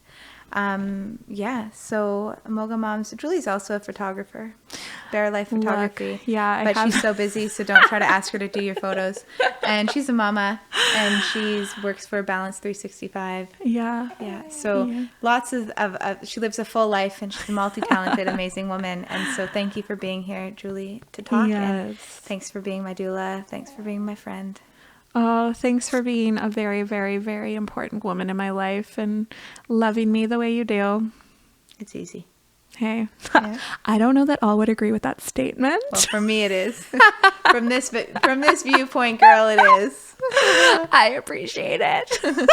Thank you, everyone, for listening to my birth stories and really nice conversation about doulas and birth. And oh my goodness, we did a 2-hour conversation. It's 2 hours? It's 2 hours. So if you made it this far, whoop, whoop, whoop, we appreciate you. And take care of yourselves. Have a good day. Bye.